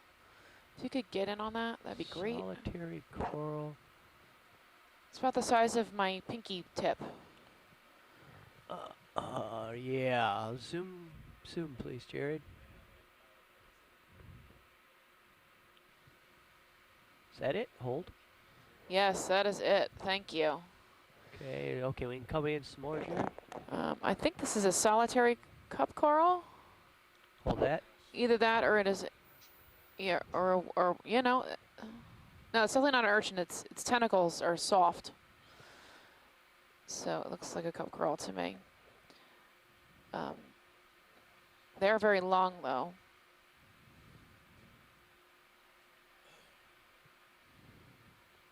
And then there's some ophiuroid legs you can see sticking out underneath the rocks next to it. Yeah, okay, there's another one over here to the left. Absolutely right. If there's another one, if there's another one, you can go look at it. That'd be great. I'm pretty sure I saw one right over here somewhere. It's come out just a little bit, please, Jared. Hold that. Yeah, on top left. There it is. And back in. There we go, hold that. I realize I'm bouncing around a bit, but you can see the tentacles waving in the current here. There's also a small white one right in the middle of the screen right now. There we go. 2 of them, actually. Oops, sorry, I'm making everybody seasick here. And then the orange with this longer tentacles. Wide for a minute. Andrea's suggesting they might be Cereanthids, which are a burrowing anemone.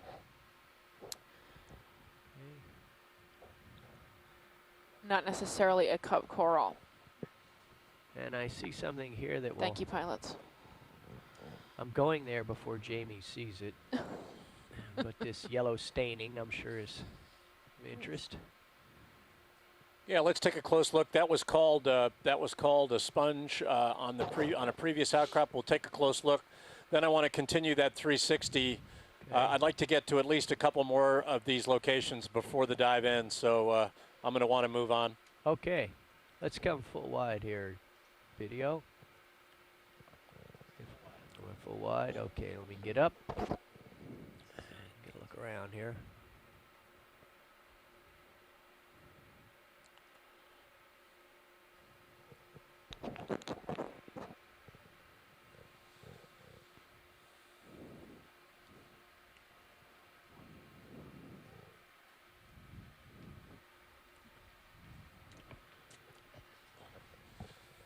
So for extra credit, Jeff, bring up the still cam and see how the focus looks. And that, you may need some help from other Jeff. I just need to figure out first which keyboard. Serious view looking down on D2 shows you how rough these outcrops actually are. Which one do you want to run? Well, actually, you do the focus for him. If Jeff That's what we just call get it up on his monitor. hybrogosity in our classification. Hybrogosity? Hybrogosity, yes. Very much. Hybrogosity, oh, absolutely. That's lots of places. No, it's the keyboard down in the hole there, Jeff. Below. Well, don't dig it out. Rugged would be the geologic you do the focus expression for it. And Jeff, you just get it on your monitor. But certainly it provides a lot of microhabitats for encrusting and sitting biology. All I need you to do is switch your monitor. And certainly is the explanation for the backscatter we're seeing. So your monitor right? Robert says he saw a bubble. This one? No. Your big screen. Okay. Robert, did you see that in the Sirius view or the D2 view? You might ask Jared which button it's Then in that case, I don't know. It's called ROV still. D2. So in the D2 view, we're taking a look for you now. Still. There you go. See. That's the one. There we go. And so it's still taking pictures. Do you want to stop that? No, what I want to do is drive over the top of this and see if you can focus it a little bit. Okay. I have to make sure I'm in manual focus here. I don't know if I can control that stuff while it's taking pictures. We'll make it stop then. Just turn the intervalometer off. And rack focus back and forth a little bit. Ooh, that looks better already.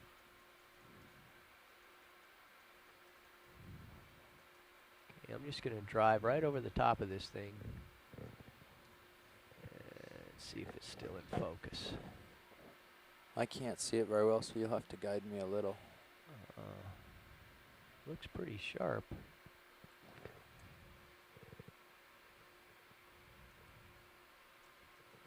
It might be in autofocus.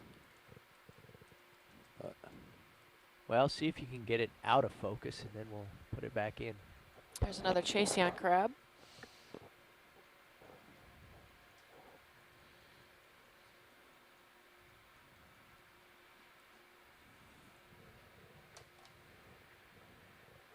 Yeah, there's out. Okay, so I'll get back in here. Did we get a high pack mark on here? That's great. Yes. Okay, I think that's all the way out. Okay. And if maximum and far, we're you crossing on top of this. Yeah. I think that's good. For okay, a photo now mosaic? just pop it back into interval.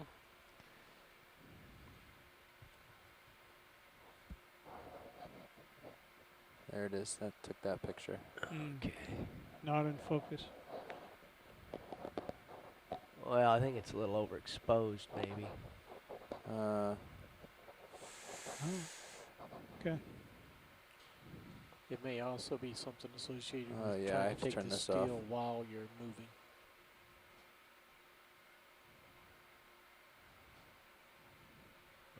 Let me get stopped here. So Jared, the method I was doing to show that when they talking about it, I was just taking that camera and sort of just pushing it into like the pilots. How's that?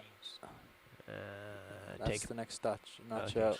Now just push the button to take one picture and see what happens. I'm sorry, control room 2.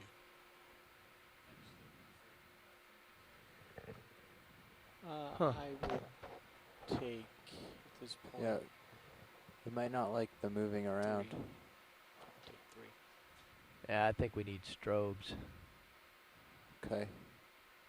All right, but at least we're in better focus than we were before, I think. Would you like the intervalometer back on? Yeah, let's just this is Bill Shedd with Bohm. Yeah, go ahead, Bill. I wanted to chat very briefly about the significance okay, of, you can switch back to serious. dives like this. Thank you. For us as an Sorry for the agency. confusion. It helps us Almost feel more confident about the maps that we generate. They're fairly significant as far as the industry is concerned, and for scientists as well, biologists. But it gives us more confidence in our maps. And when I see something on my 3D seismic data, which we acquire from the industry, industry acquires it for deep exploration. We use it as well for this kind of work. Okay, I'm going to do an orbit around to the left while we... When we see a spot like this, we put 2,000-foot buffer around the edges of the polygon that I draw that restricts the oil industry from drilling inside that 2,000-foot buffer. The effects of the drilling, the mud, that was the on there cuttings was coming up on your port released side. can adversely affect these kind of communities. Yeah, there it is. 12 meters out. So we're very interested in making sure that where I put a polygon, there's good reason to put it there. I think it's great, Bill, and we appreciate the explanation. ROV nav pilot, when we can make our way to S11 at your convenience. Okay, I'm just doing an orbit to take a turn out of the tether here, and we'll be on our way.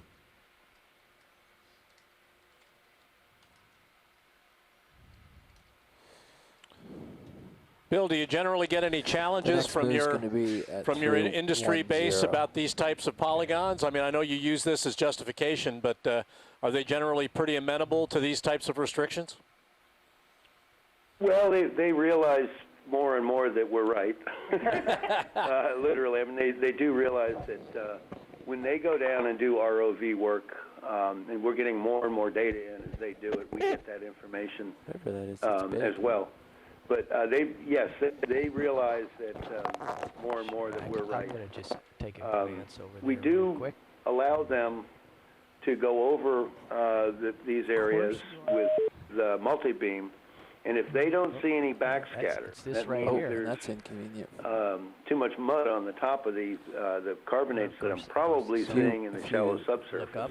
Look up a little. As far as the organisms are concerned, those rocks don't exist. There's some interesting stuff down on the ground. So we do, in the same way that you went over this area and found backscatter, we found rocks coming right there? We found organisms, like oil. therefore they would be restricted. Now we've got bubbles. Sorry, Bill. We got oil. Okay, no, go ahead. Oh, yeah. And we might have liquids as well. Looks like we might have oil here as well as gas. I think we do. Yes, they look dark. Oily. Yeah. They look oily. Well, we're going to want to take a good close look at these boys. We might want to get a temperature read here as well. Okay, It looks like there's a solid tube worm in the very top. Quickly. I'm going to get down current of it here.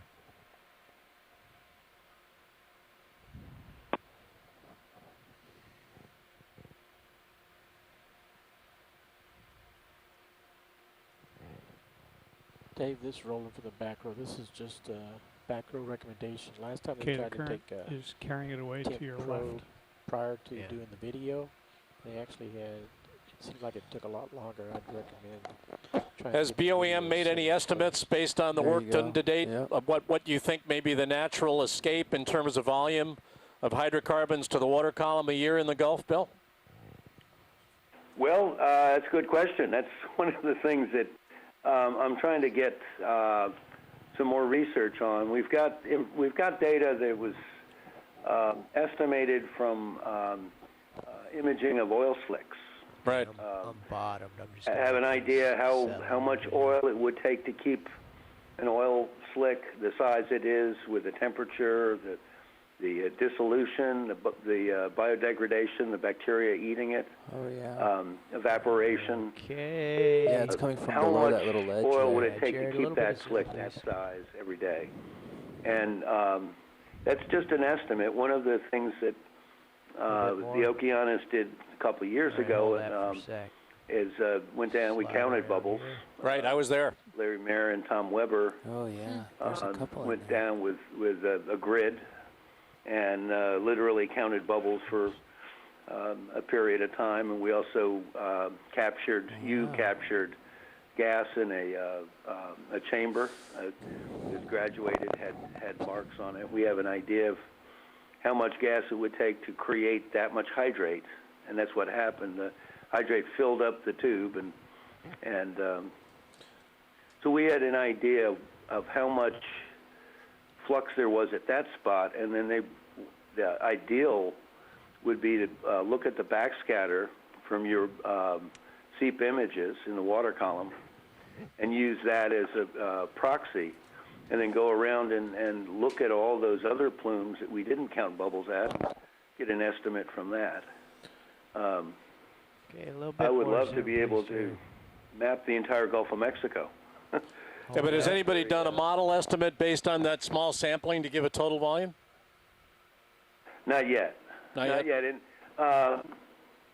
it's as far as oil is concerned, it's fairly discrete area in the Gulf of Mexico where there's very, very active oil seepage, and this is part of this area right here. It's one of them. Please, And you can see those oil bubbles coming out below that rock. It's very obvious. This is an oily spot. Yep. Tomorrow should be even oilier. We should see a lot more oil seeps than we're seeing today. Wow. Can you get us a real... We'd like to get a real zoom in there, guys, if possible. Well, we had it, but we're stirring up a little bit of dust. So okay. Give me a chance to get Roger some magic turned on here. I should point out, Jamie, that the National Academy of Sciences estimated around 21 million gallons of oil seep out into the Gulf in a year. And that was a compilation of a number of estimates. It was a mean of a number of different workers that came up with estimates. Yeah, I've got a colleague, Peter Flemings, who's done some work in the Gulf, who estimates it may be 1 million barrels or more. But these are such extrapolations from what we know that it's a little hard to to make guesses, you know. Yes, it's very hard, and that was basically from the persistent slicks in the Gulf of Mexico, where they could, they had a real good idea of how much was coming out of the real big ones. But and there's probably just hundreds of smaller slicks that the satellite imagery just doesn't pick up. So that's a minimum number. Yeah, I'm sure. I mean, I think we may find out, perhaps to our chagrin, how much oil we're losing naturally a year just to maintain the chemosynthetic communities here at the seafloor. That just kicked up a bunch. That's true. Well, that's what came off my skids. It's contributing to the biomass of the Gulf of Mexico for sure. Back up.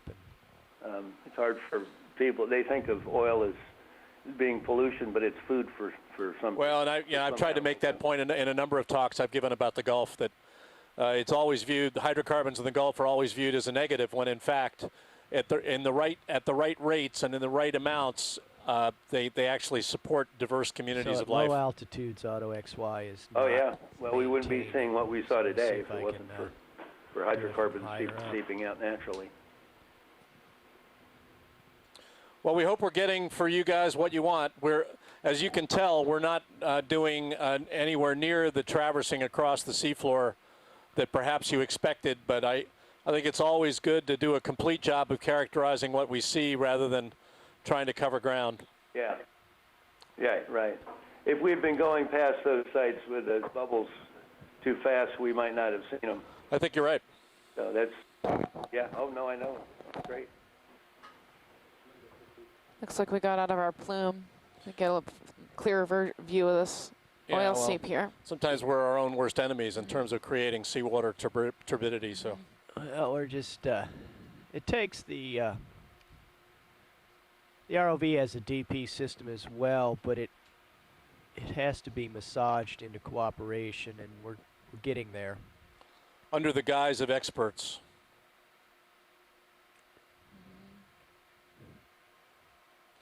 Larry Mayer, greetings Larry, has made a comment that there's a paper under review now with G3, which is an AGU journal which offers an estimate of the flux from seeps mounted on the Okeanos Explorer, or looked at by the Okeanos Explorer in 2012, and then makes an attempt to extend that over a larger area. Do you want to tell us, Larry, what you think the total might be? Okay, a little bit of zoom there, please, Jared. Can I have a partial? Let's hold that. Tilt it all the way down. Must be. And partial zoom on Sirius when you have a chance.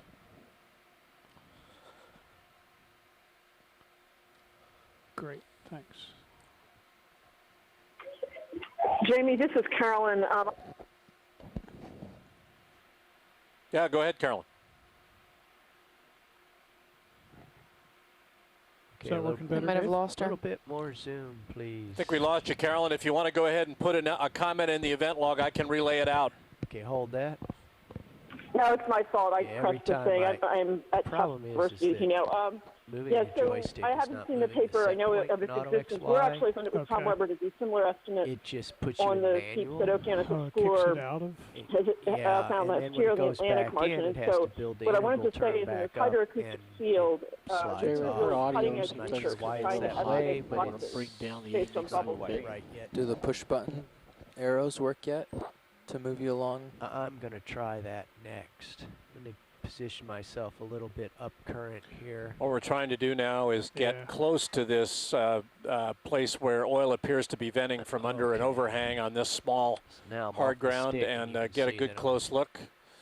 Everyone needs to know that we're also in a training exercise on board. We're always looking to train new expert pilots and co-pilots. And so this, you're always looking a bit at training exercises to position the D2 properly. And remember, this is a very, very large ROV that weighs about 4 tons in air.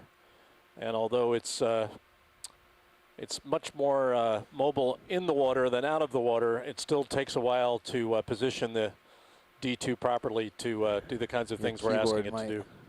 Also, I'm seeing some small gastropods, and they seem to be concentrating themselves right around the opening where that oil is coming out. Yeah, they're probably only a couple feet away. That's pretty interesting. There we go.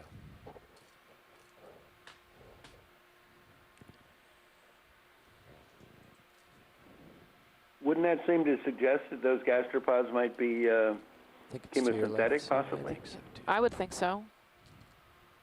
You don't think so? I would think so. I don't know much about them. Oh, you would think so, yes. That seems coincidental. Yeah. I mean, if you look, when we zoom out a little bit, you can see they're only isolated, like maybe within a foot of that opening. Oh. See them on the left-hand side in the top A corner. little bit of zoom out, please, Jerry. Yeah, we're still trying to position ourselves to get a good close look at this seep. Getting close. This is working. Cool. Yeah, or Bill says they're grazing on chemosynthetic bacteria is another possibility. Now I can start to come back in a little bit. And hold that. Working really well. All right,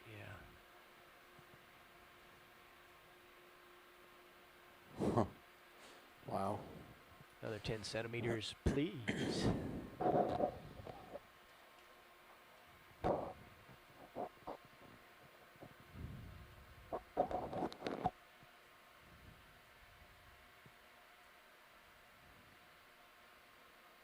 There we go. Yeah, we're starting to zero in on this All right, spot now. zoom in, please, Jared. And wonderful. Okay. Yeah, getting a very good view now of what we think might be escaping oil droplets from this crevice in this small hard ground. It looks like it's covered with either small, sponges, Steph? I'm not sure about the white, but there's definitely gastropods. Certainly gastropods Your there. heading's wobbling too. At least two species I see. Okay. The small one, and then there's these two larger ones. ROV Nav, I don't want to spend too much time at this one spot. If we're having a really hard time setting up, I do want to try to get to one more of these seep areas before we close up. So do you think setting down makes more sense to try to get a good view? Well, we did that. We stirred up a lot of dirt. But we have video. We've got some good clippables on this, right, when we came in? I'll take another pass manually without setting down, and we will... Yeah, that's good, because we've got probably, I would say, at 200 to 300 meters to go to the next one. And I'd like to get to at least one or two more before we're done for the day. Okay. Lead, are we going to S11 first, then 10, then 9? That's correct. Okay, the S11 is about 150 meters away, just a little over that. Yeah, and, you know, we'll see what we're looking at as we leave, but we could probably make a little bit more space or a little bit more speed over there. Okay, here it is. Yeah, if we can get a snap zoom in there. There's also some very small red crabs looking at. Hold that, let me maneuver. Galtheads or squat lobsters. Yeah, that's what I had in mind. If we can get in there, just get some. Oh, that's great. Yep. Wow. That's great. Very nice, gentlemen.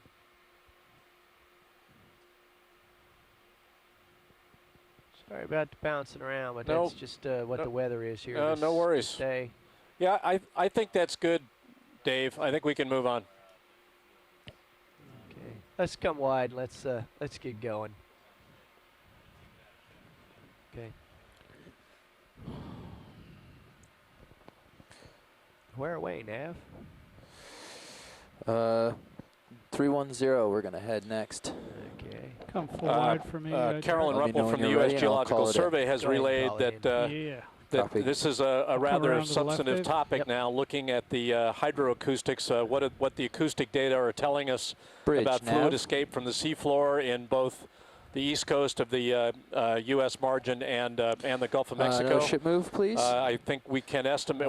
Can I go anticipate 160 that meters? Of such fluxes will be forthcoming, but as is often true in science, there will be some, of 0.2 of a knot. well, let's say disagreements about those estimates, Dave, and can we trade certainly given the scale of the processes that are being estimated, sure. That's something I would expect. But I'm glad to hear that the USGS is working with BOEM and others, and the University of New Hampshire, MIT, on this 150, 160 topic, because it's an interesting topic. And relevant societally as well.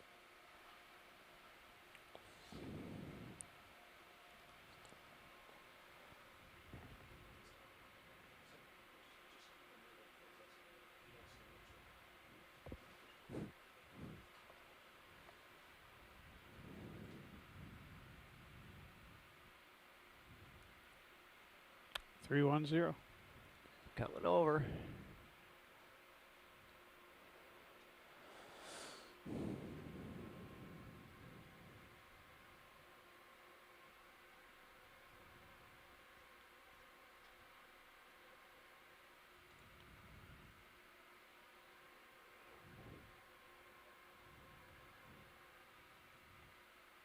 So we're heading to S11, waypoint S11 on our high pack, which can be seen in the split screen. We have probably about 150 meters to go. We're going to cross over this soft bottom habitat with very light bioturbation on it. Okay, Jeff, I had almost full left lateral on against the current. Okay. So see it drifting to the right? Okay, that's off sticks. Yep. Yeah, you're getting blown to the northeast. Yep. So. Okay. That's the situation. Copy that. I'm in full manual over here.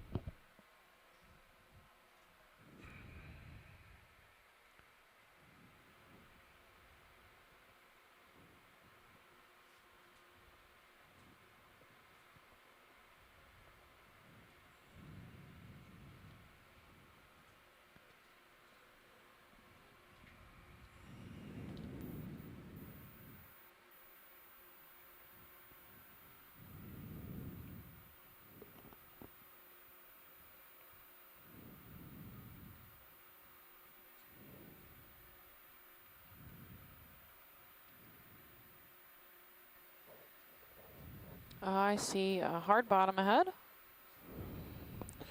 If we want to stay and look for very long, we'll have to stop the ship, just so you know. Copy that. Thank you.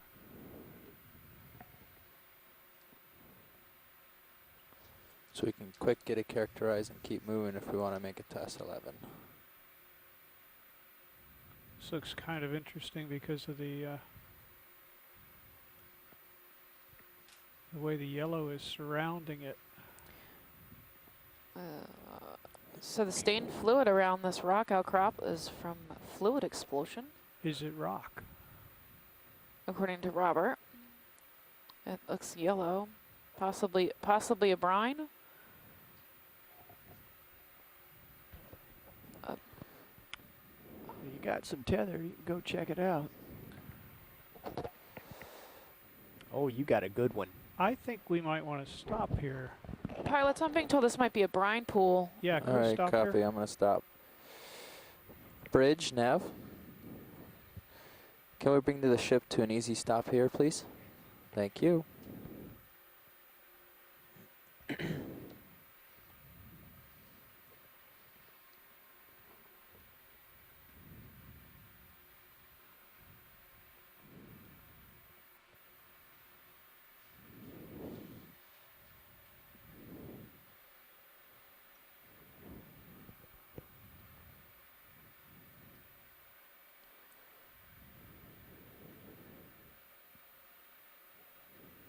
Wow.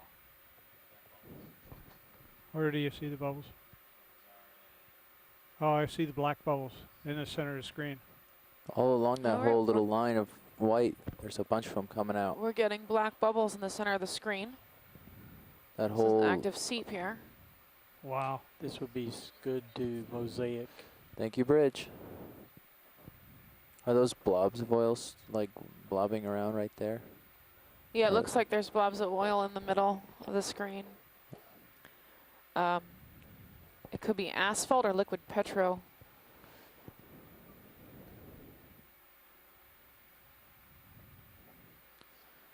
Oh yeah, and there's a gas bubble that just went up as well. Yeah, can we get a photo mosaic on this, please? Yeah, we're gonna need to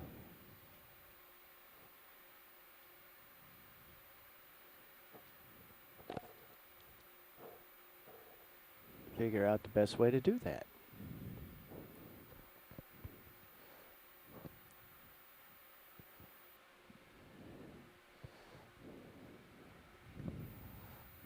So it's taking pictures. If you want to change to the still and make sure it's it looks as you want.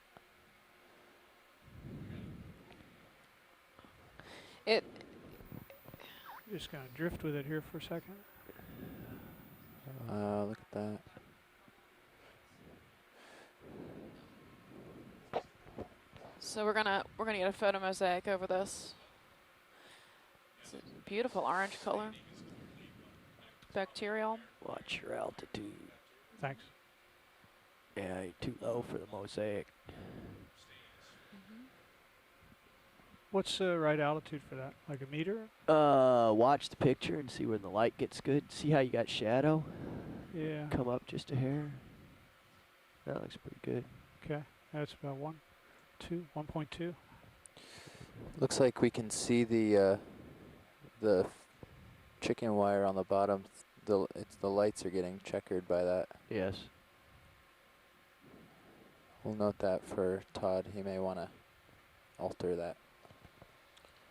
I think we're moving a little fast. Certainly looks oily around here to me. All right.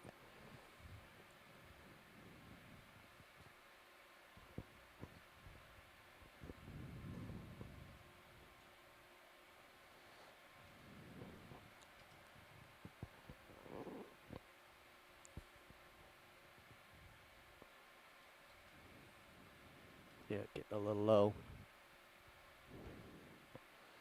Does the altitude lock work on the bottom lock? It's been doing okay. And just to update. When we're stationary. Long. Gotcha. We are at 27 and 20.2961. And 92, 21.5583.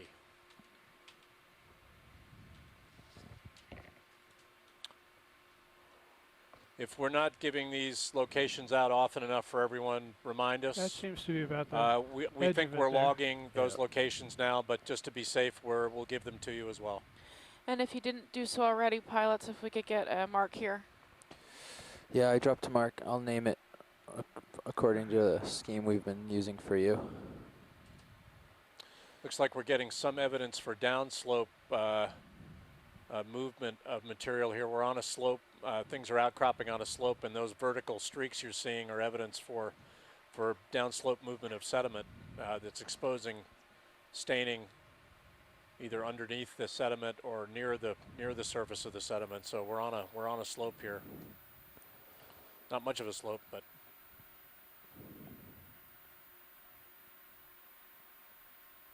Jared, can we get a quick zoom on that white area there? Hold that. Try and come Hey, this forward is Cody a bit. Kramer with BOEM. There may be, there's obvious downslope movement there. There may be a clear layer of brine there, of salt water flowing downhill that we can't see because a thruster hasn't perturbed it yet. Yep. If you shoot a thruster into that area that appears moving down slope, you may see the salty brine swirl up. It wouldn't surprise me at all. Snap zoom. Perfectly clear, but it could be an actual river flowing down. Yeah, we're certainly seeing evidence where we're disturbing the surface sediments for downslope movement from top to bottom. So okay, let's come out again. If there were brines moving, it wouldn't surprise me. Not in this area. We've seen evidence for subaqueous streams like this in other parts of the Gulf. In 2012, when we were here, we saw a lot of evidence for that. Copy that. I'll keep it. Copy that. I'll keep an eye out.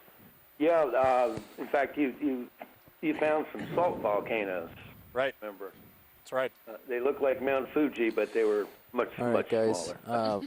With the white capped down in the hole a little, so our USBL data may or may not on be affected. The sides, on the flanks.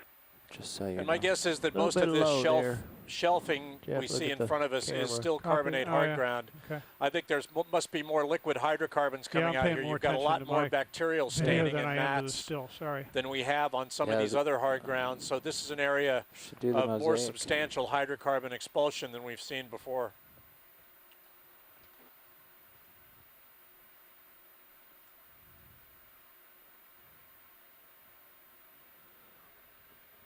Some of those oil bubbles seem to be, they looked kind of lazy. They weren't shooting straight up. No. I wonder if those were, literally those were oil bubbles and not gas bubbles with oil surrounding them, which typically will rise much faster.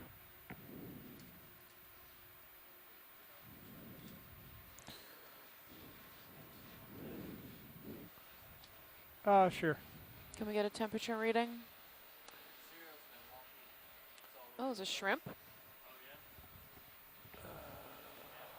Okay, let's come. Pilots, is there a way, can we get a temperature probe around here?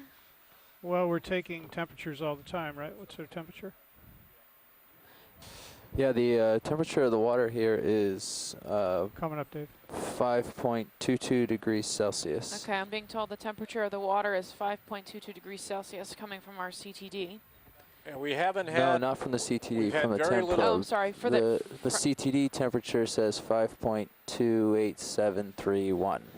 We've had very little variation in temperature, Carolyn, since we started the dive. It's varied from 5.1 to 5.25 degrees centigrade. And we put the temperature probe into crevices in a couple of these hard grounds with virtually no temperature anomaly.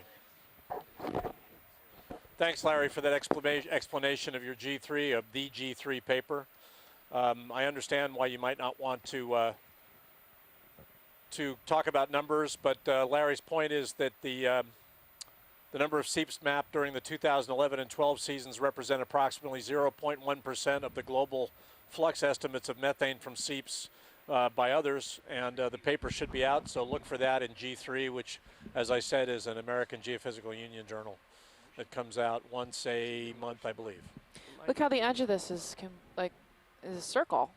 This whole thing's a giant circle. All of this could be related to some kind of mud volcano that's bringing hydrocarbons up from the, and it wouldn't surprise me if such a volcano was more or less circular. A lot of different staining. I'm interested in the black staining and the black mats. Is that bacteria? Yeah, do you see that, how that's shedding, Jamie? Yeah, they're very light, moving down slope.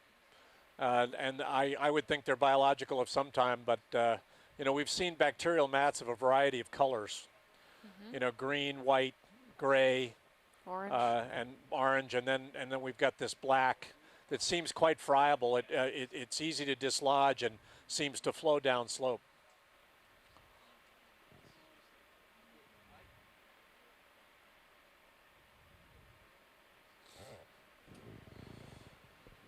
The sonar on. Could it be possible that some of those black ones could actually be small accumulations of tar? Well, I'm not familiar with how the oil, if it came up at a certain temperature and began to cool, it probably would get thicker. I would think it wouldn't end up as mats as much as it would end up as balls.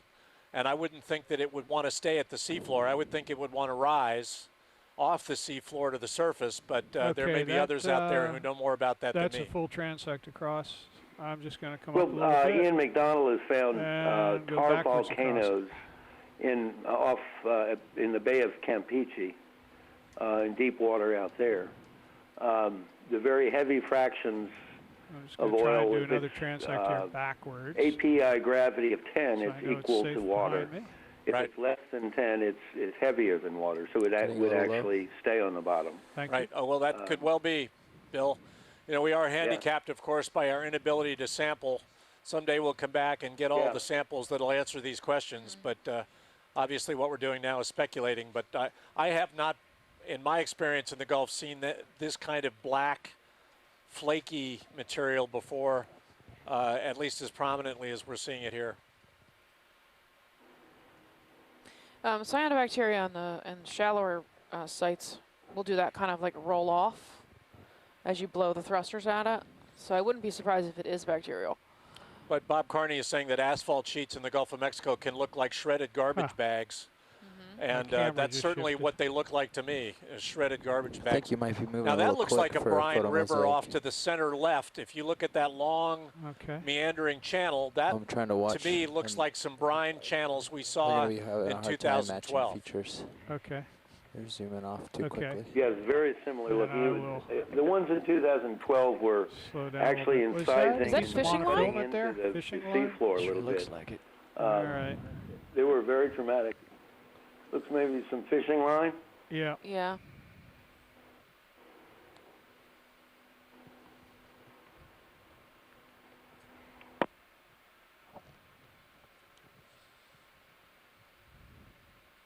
Yeah, that absolutely looks like a brine channel to me on the left.